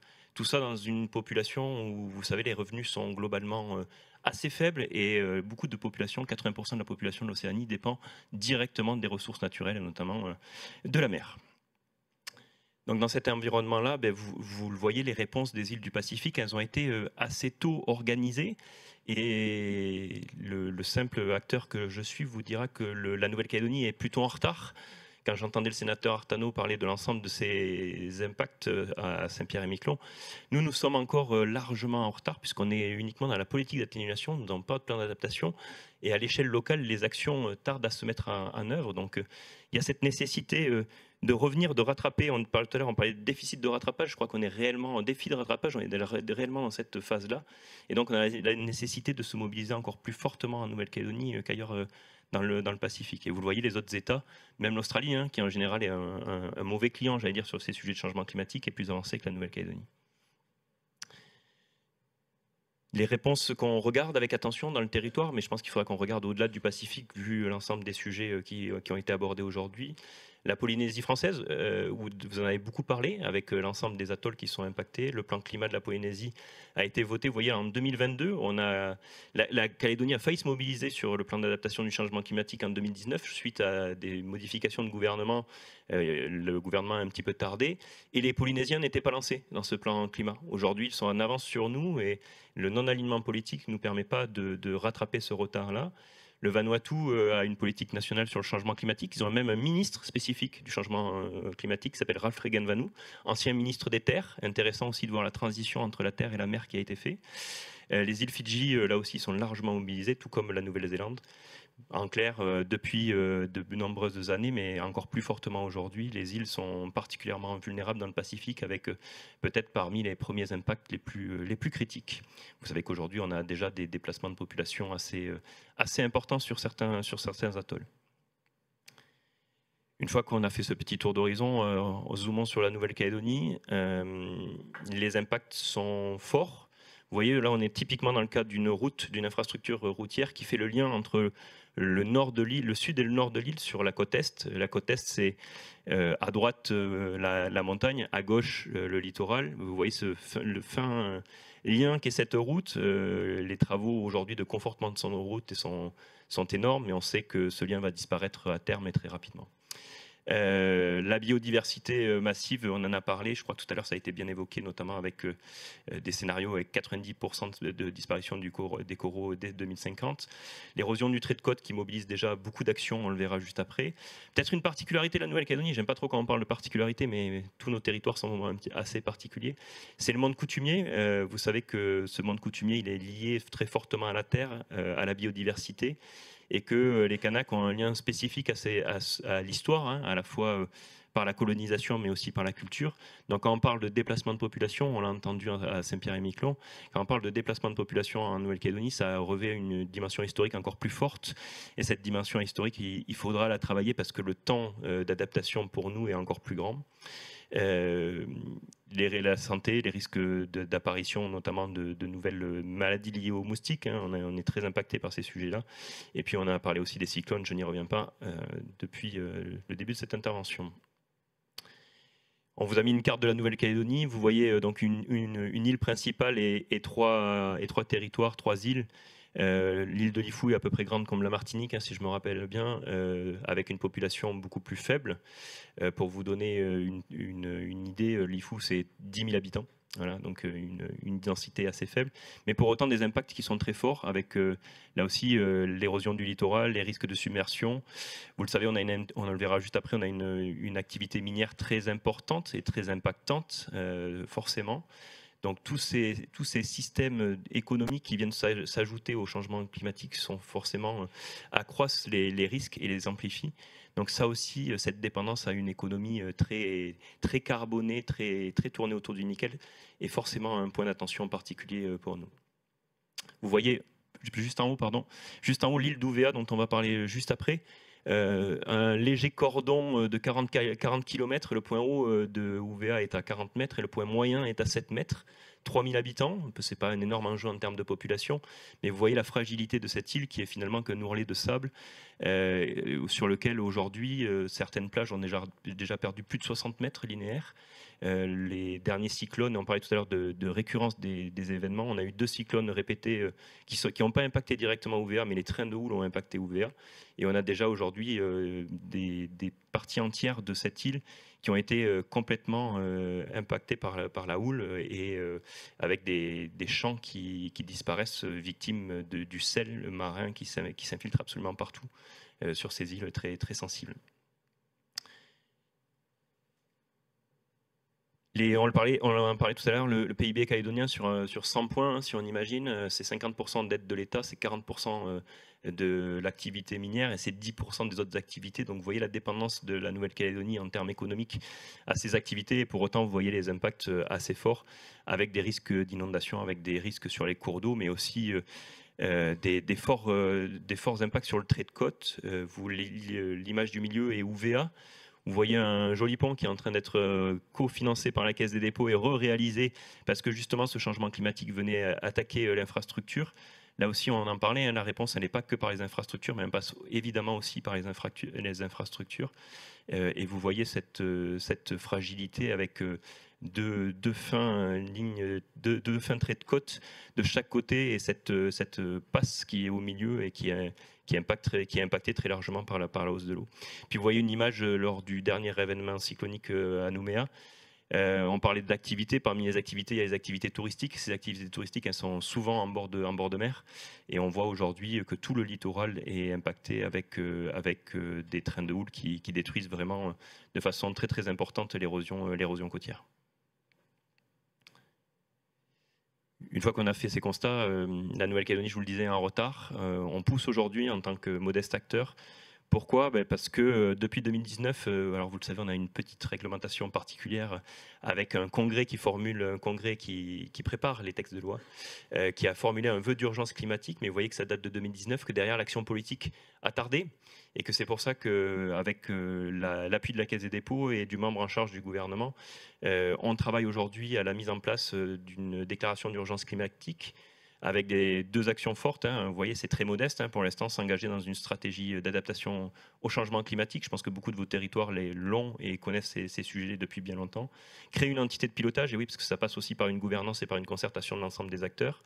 Co-construire pour aller rechercher des moyens de financement avec la Banque des territoires et l'Agence française de développement pour créer une feuille de route et un plan d'action réaliste. Pour information, le budget de la Nouvelle-Calédonie l'année dernière pour le changement climatique, c'était 0 €. On voit bien l'absence de moyens et l'absence d'ambition sur ces sujets-là. On espère que le budget 2023 en évolution sera plus important cette année. Et puis animer et faciliter la réflexion entre l'ensemble des acteurs du territoire. On a parlé tout à l'heure de concertation, de co-construction. C'est des sujets clés, surtout en Nouvelle-Calédonie, avec ce lien à la terre. Et en s'appuyant sur la recherche, forcément. Je vais finir très rapidement. On pourrait s'interroger sur pourquoi un aménageur du territoire, une modeste SEM de 45 salariés, s'occupe de ces sujets-là. Chez nous, c'est une vocation. On peut pas travailler sur nos territoires, un aménagement du territoire sans imaginer le long terme et donc d'anticiper ces impacts-là. Puis tout à l'heure, on parlait de fragilité de l'ingénierie. Même en étant non acteur spécialisé, on voit bien qu'on est un relais local et que les relais locaux sont importants dans la transmission des informations, dans la tropicalisation des sujets. Et donc, on travaille beaucoup sur des enjeux prioritaires de plan d'action. Faire le lien entre le terrain et la gouvernance et les grandes actions, c'est assez clé, puisque la réponse, on l'a bien dit tout à l'heure, elle est transversale, elle est globale, et elle passe à toutes les échelles de façon très globale. Peut-être pour finir, vous dire qu'on a la nécessité d'aller vraiment plus vite, de renforcer ces propositions de solutions durables, qu'on espère que ce hub servira aussi de benchmark. Je retenais tout à l'heure l'invitation à nos élus d'aller voir les meilleures expériences, parce que l'appui, le financement, l'ambition, tous ces éléments-là sont parfois difficiles à mettre en place et longs à mettre en place. Donc on espère que montrer des exemples où ça marche, où ça réussit, où ça avance, sera forcément une réponse à la mesure, à l'intensité des changements qui sont les nôtres. Et ce changement, il est là. Il est déjà sur nous et il faut qu'on réponde rapidement. Et j'espère que, plus modestement, la CECAL pourra aider le gouvernement de la Nouvelle-Calédonie, mais aussi l'ensemble des acteurs à travailler sur ces sujets-là.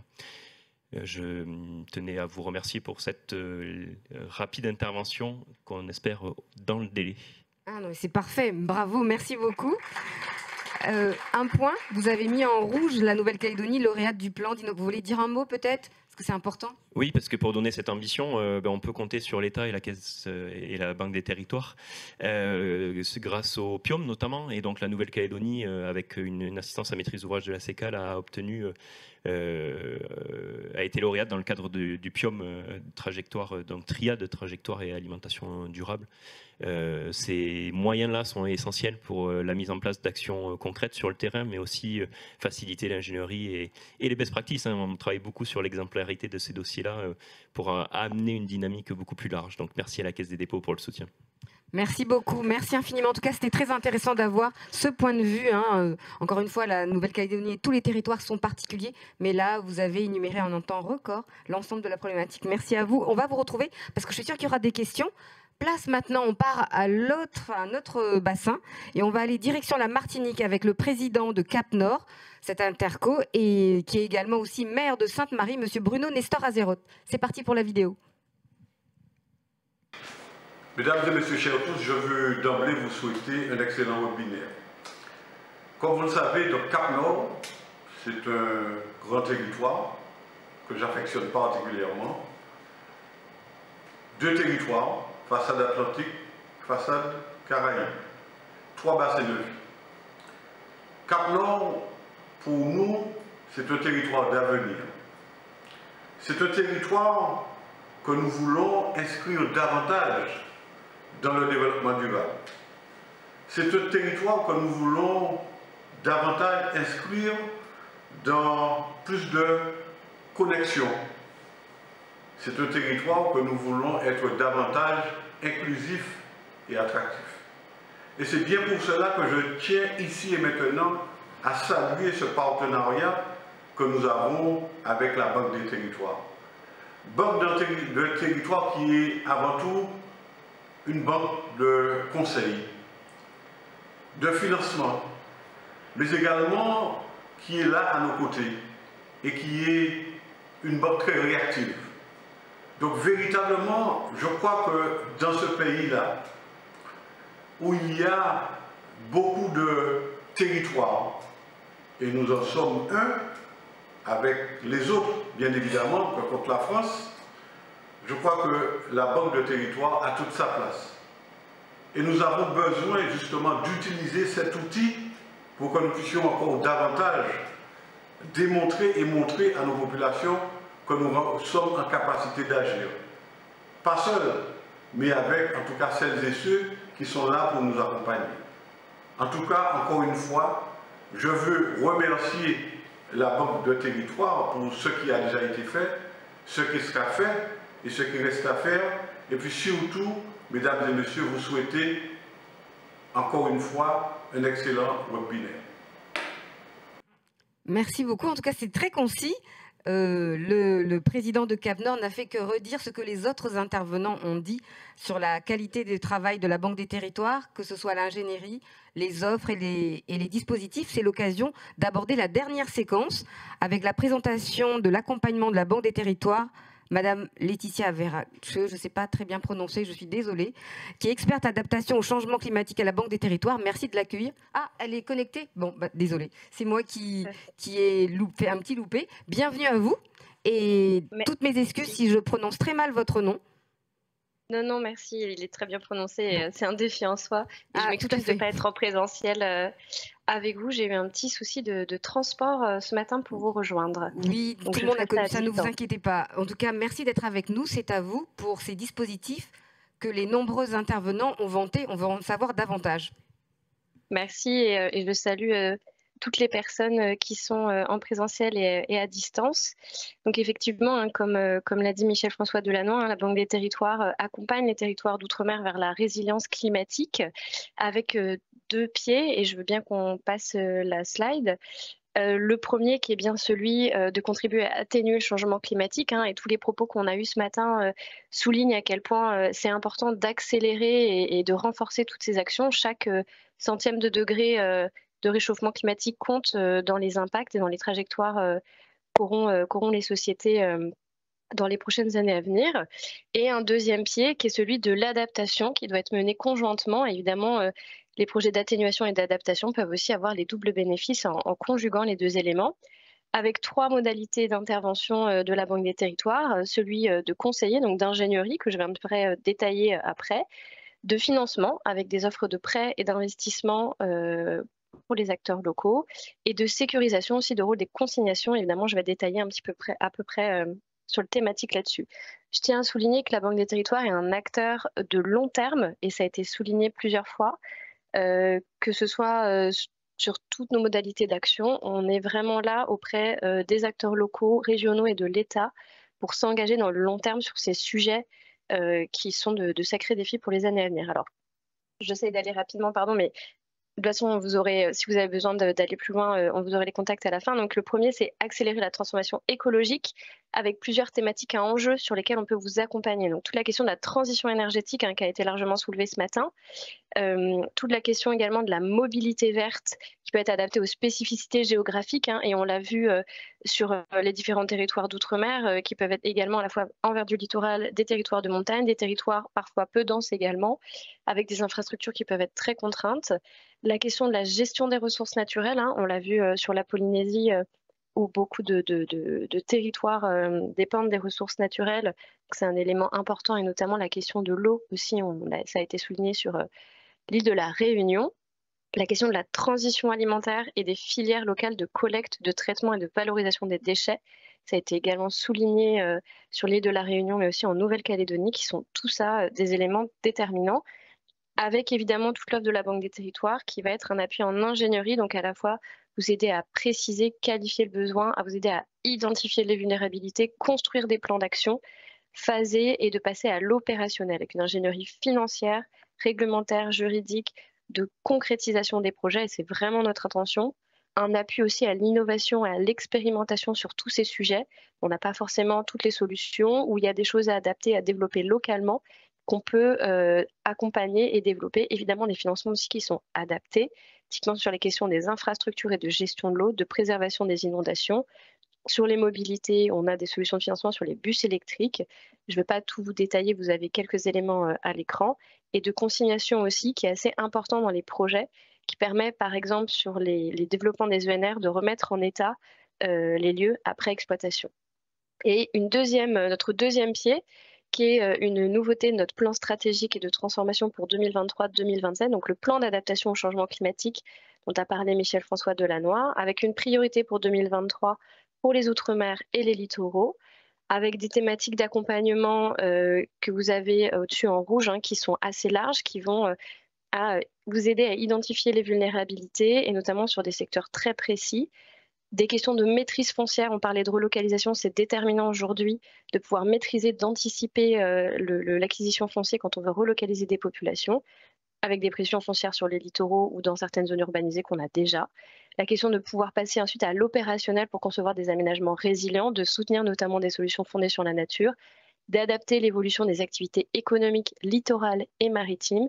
La question encore une fois aussi d'adapter la gestion des ressources naturelles et de la biodiversité, qui malheureusement se dégrade et qui est au cœur de l'habitabilité de nos territoires.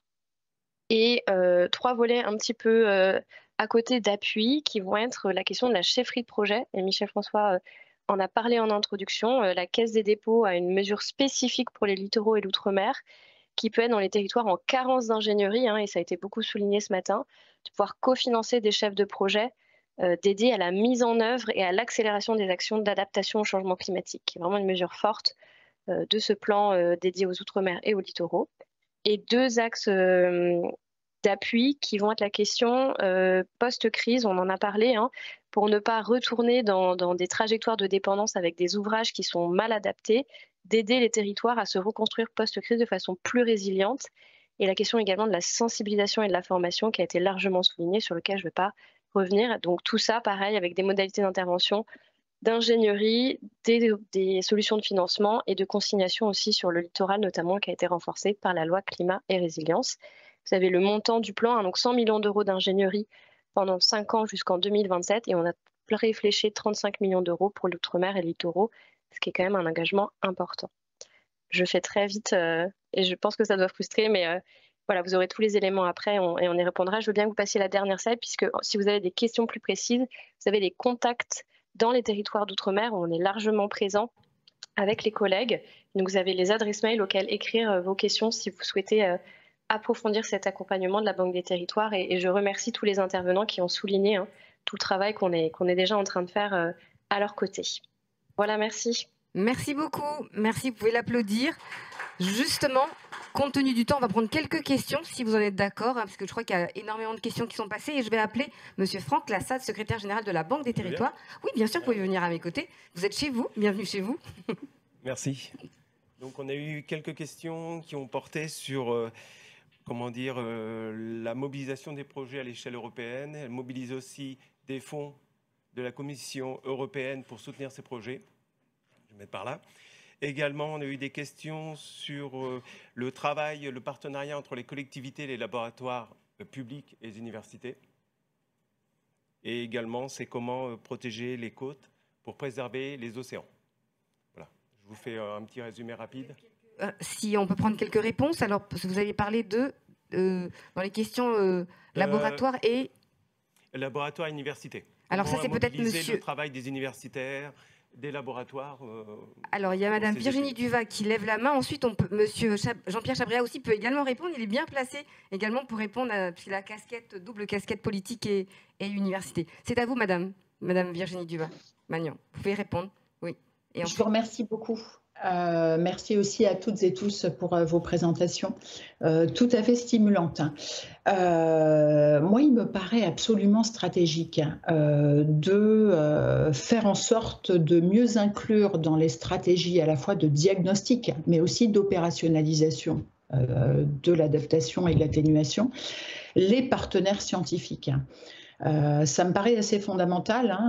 Moi, j'ai vécu 10 ans à La Réunion, développé beaucoup de projets de recherche sur ce territoire. Je suis basée à La Rochelle depuis 2006. J'en développe dans les 3 bassins océaniques, sur l'ensemble des Outre-mer, mais aussi sur des petits États insulaires indépendants. Et je constate malheureusement encore et toujours que les résultats de nos projets de recherche sont très fortement sous-utilisés. C'est le cas à La Réunion. Nous avons réalisé un atlas de l'exposition et de la vulnérabilité des côtes, un travail extrêmement conséquent. C'est le cas sur d'autres territoires aussi. Et je souhaite vraiment insister sur ce point parce que si d'un côté la conscientisation politique et puis aussi celle de la société civile sont des leviers fondamentaux, la bonne intégration de la connaissance scientifique dans l'ensemble du processus de réponse est aussi un élément crucial. Pourquoi ? Parce que ça permet d'éviter les erreurs. Et j'en mentionnerai 2 qui ont été indiqués au cours de ce webinaire. D'abord au sujet du sort des atolls. Les atolls et ceux de Polynésie française, mais ceux du monde entier, il y en a 439, à ce stade ne disparaissent pas.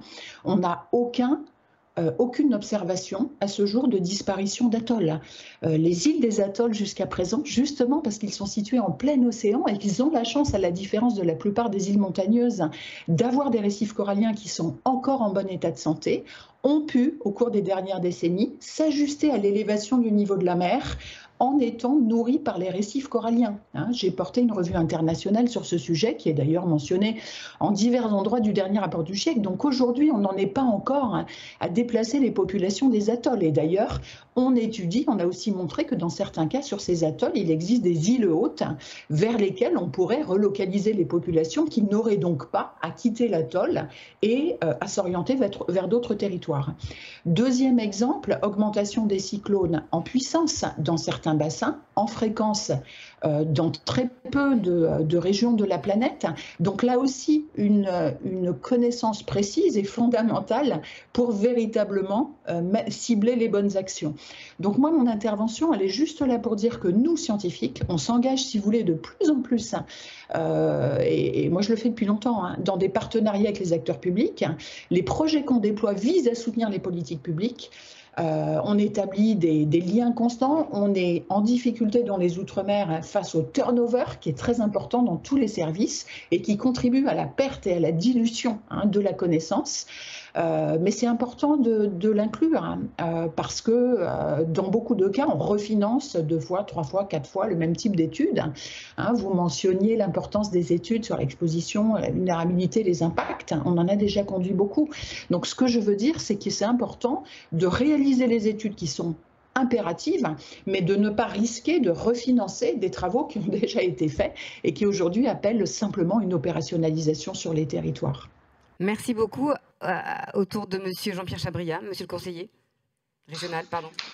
Écoutez, Madame la professeure, chers collègues, je vous remercie pour la lucidité et la clarté de vos propos, parce que vous avez parfaitement raison sur les études qui sont financées à plusieurs reprises, simplement parce qu'elles ne sont pas prises en considération même par les élus.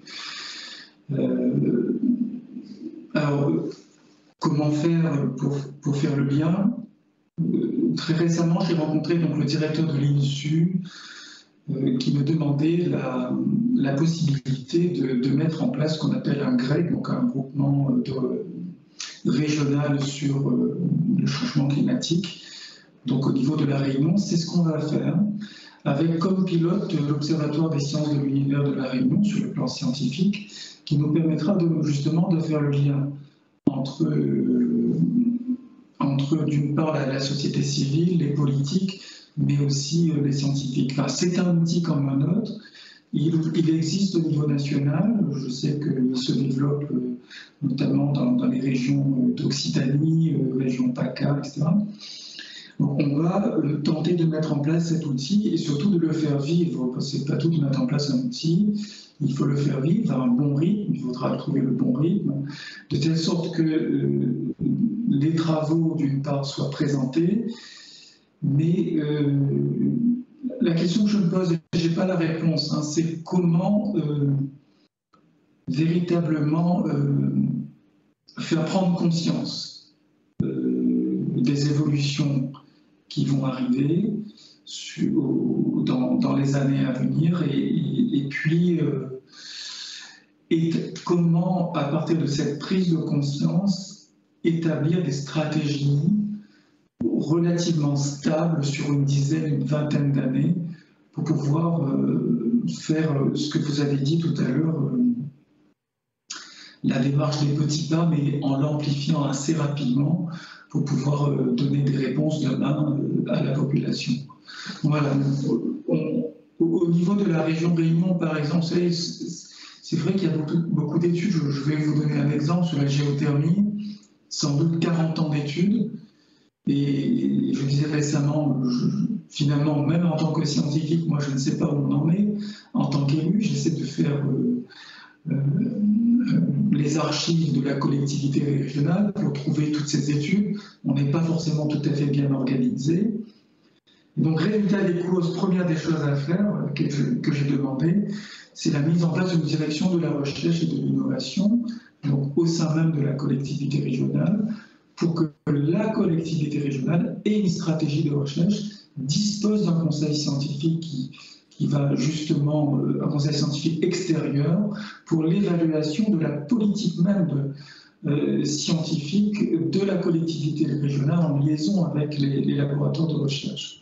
Parce qu'aujourd'hui, nous ne sommes pas en capacité et nous ne sommes pas dotés pour véritablement évaluer ce qui est fait par ailleurs. On souvent le confie à des bureaux d'études, à des organismes extérieurs. Moi, je pense qu'il faut vraiment, au sein même des collectivités, se doter de capacités pour pouvoir évaluer nos stratégies et faire en sorte que nous soyons davantage plus performants, même dans nos financements de la recherche développement, de la recherche action. Voilà, c'est la démarche dans laquelle on est en train de s'engager. Mais déjà sur la partie, si vous voulez vraiment changement climatique, c'est la mise en place par exemple dans la gouvernance de l'énergie, d'une instance consultative qui est en train de mettre en place, qui regroupe l'ensemble des acteurs de la société civile et qui va inclure notamment un GREC, donc un groupement régional sur le changement climatique. Donc, par ailleurs. Très bien, merci beaucoup. Alors, merci. On a une question, il me semble, dans la salle. Et pour gagner en temps, je pense qu'après, on va passer à la conclusion, si vous en êtes d'accord, à moins qu'il y ait une question urgente qu'on doive répondre. Oui, on a une question, je crois que c'est monsieur... Ah oui, vous n'avez pas de micro, on va vous en apporter un. Oui, voilà. Le secrétaire général vous l'apporte. Je crois que c'est monsieur du CNES, en charge des Outre-mer. Monsieur Éric. Oui, bonjour, monsieur Éric Brel du CNES, donc en charge des Outre-mer. C'est pas une question, c'est plus un complément au niveau des réponses. Le spatial fournit beaucoup de données. On a décidé au niveau du CNES, en accord avec l'État, de fournir de plus en plus de données. On a engagé un programme où il y a plusieurs dizaines de millions pour essayer de fournir tous les territoires, toutes les collectivités en données spatiales permettant d'évoluer. Et dans le cadre de cet appel à idées auprès des collectivités, ce qui ressort, c'est les aspects surveillance maritime, suivi de la bande côtière, donc l'érosion, la bathymétrie, le suivi des écosystèmes, tous ces aspects-là. Donc des données, on va essayer de vous en fournir le plus possible, développer des systèmes plus opérationnels que tout ce qui existe actuellement et surtout, donc, pour lier avec les organismes scientifiques, travailler avec des groupements comme le CHOM, l'IGN, l'IRD, l'IFREMER, les universités de Nouvelle-Calédonie, de Polynésie. On n'a pas encore échangé avec les réunions, mais j'espère que ça viendra, pour développer, pour développer des outils qui pourraient vous aider à réfléchir, à simuler, à envisager ce qui pourrait se passer dans le futur de vos territoires pour pouvoir essayer d'y apporter les meilleures réponses. Merci beaucoup. Merci à vous. En tout cas, appel aux collectivités, aux universités et aux acteurs privés et publics sur cet appel à projet qu'a lancé le CNES via ces données pour le changement climatique. S'il n'y a plus de questions, c'est bon. Alors place maintenant à la conclusion. Et pour cette conclusion, je vais inviter le président de la délégation aux Outre-mer, M. Stéphane Artano, sur vos applaudissements, à venir conclure cette... On a pris un peu de temps, mais c'était important malgré tout qu'on déborde quelques minutes parce qu'il y avait quand même des échanges très riches et des exemples concrets. C'est à vous. Merci beaucoup. Je vais essayer non pas de faire un résumé parce que ce n'est pas ma vocation, mais quand même rappeler quelques éléments qui me paraissent intéressants. Premièrement, de dire qu'on a un retard dans l'adaptation. Écoutez, j'ai envie de vous dire que si ça ne s'est pas fait sur vos territoires, c'est qu'il y a des raisons particulières qui sont propres à votre territoire et qu'il n'y a pas de retard parce que je pense que la précipitation est la pire des conseillères en la matière. Et je crois que si un territoire met plus de temps que d'autres à se mobiliser sur un sujet, parce que tout simplement la conscience collective n'est pas encore installée, la conscience politique n'est peut-être pas encore mûre pour ce sujet et qu'il faut donner du temps au temps. C'est ce que j'ai envie de vous dire. Alors évidemment, innover pour s'adapter à l'adaptation, elle peut être contrainte. Quand on est contrainte, il n'y a rien de pire. Et je le dis pour Saint-Pierre et Miquelon, si Miquelon on s'est positionné aujourd'hui, c'est bien parce qu'à un moment donné, le plan de prévention des risques est venu heurter le confort, entre guillemets, du territoire et qu'on s'est posé la question de manière brutale. Mais à aucun moment, on l'avait peut-être suffisamment anticipé pour permettre effectivement une appropriation. Et quand vous le faites de manière peut-être pas adaptée à la sociologie de vos territoires, et bien derrière, vous devez rattraper finalement les effets d'annonce qui peuvent après mettre du temps à être corrigés. Donc pour la Nouvelle-Calédonie, notamment je pense à la CECAL, déjà vous êtes un acteur qui vous êtes positionné, c'est déjà, il faut le saluer, mais le rattrapage en tant que tel, il va avoir lieu à un moment donné. Je pense qu'il faut avoir à l'esprit qu'il y a plusieurs acteurs sur l'adaptation au changement climatique. Il y a l'acteur national, donc le gouvernement. Est-ce qu'on a aujourd'hui la conscience au niveau du gouvernement que l'outre-mer peut être un des fers de lance de l'adaptation au changement climatique pour le pays ?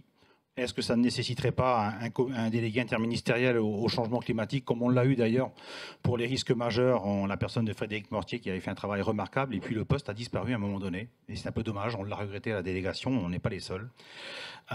Puis il y a les acteurs locaux, les élus, et j'entends mon collègue de la Réunion dire que les élus ne sont peut-être pas toujours effectivement informés ou n'ont pas cette conscience collective.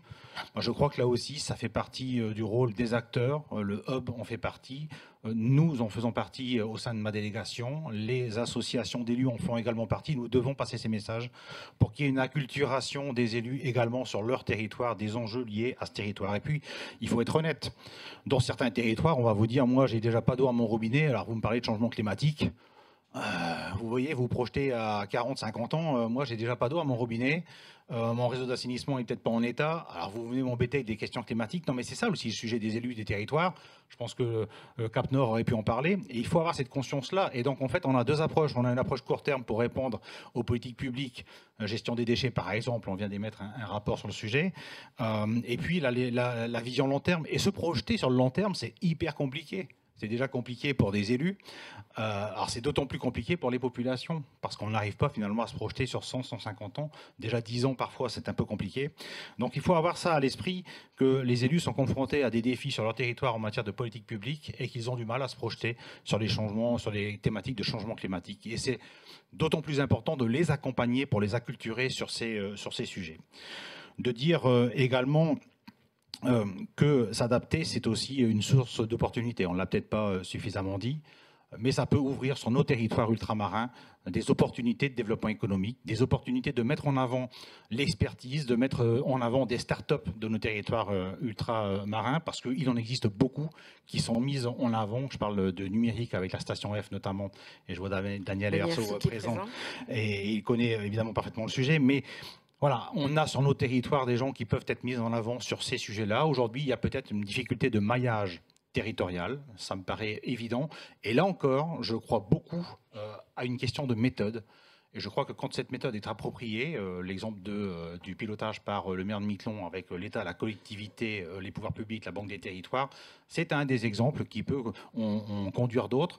C'est un exemple, encore une fois, et je persiste à dire que chacun de nos territoires a sa particularité sociologique, et que ce qui est vrai chez nous ne le sera peut-être pas en Martinique, Guadeloupe, Nouvelle-Calédonie, par exemple. Et que donc là aussi, l'intelligence des gens, c'est d'adapter chacune de ces politiques publiques à leur territoire. Et peut-être d'ailleurs que sur le changement climatique, les prochains contrats de convergence, alors le ministre Carinco veut les appeler les contrats de plan, parce qu'à son époque, il s'agissait de contrats de plan, peut-être qu'il devrait y avoir un volet systématiquement d'adaptation au changement climatique dans chacun de nos territoires. Ça n'existe peut-être pas partout, dans tous les territoires, mais ce serait aussi une forme de conscience collective qui consisterait à mettre en avant ce sujet comme un axe transversal de politique publique. Donc, juste un point sur les labos et les universités, on a eu le même sujet il n'y a pas si longtemps que ça avec le club des acteurs de la prévention, et on se disait, mais les scientifiques et les élus ne se parlent pas beaucoup. Mais en fait, les élus, premièrement, aiment parler entre eux, de la même manière que les politiques aiment parler entre eux. Tout le monde est dans son précaré, et finalement, je l'ai connu moi en matière de pêche, on a essayé à un moment donné de créer une instance collégiale où les scientifiques et les gestionnaires pouvaient se parler et apprendre à se parler. Parce qu'en réalité, on vise tous la même chose, on ne parle pas tous le même langage, et donc c'est ce qui vient se heurter dans la plupart du temps. Et là, sur le changement climatique, je crois qu'il y a un sujet, c'est comment faire comprendre aux politiques de manière générale qu'on doit laisser aussi une place aux scientifiques dans nos prises de décision publiques.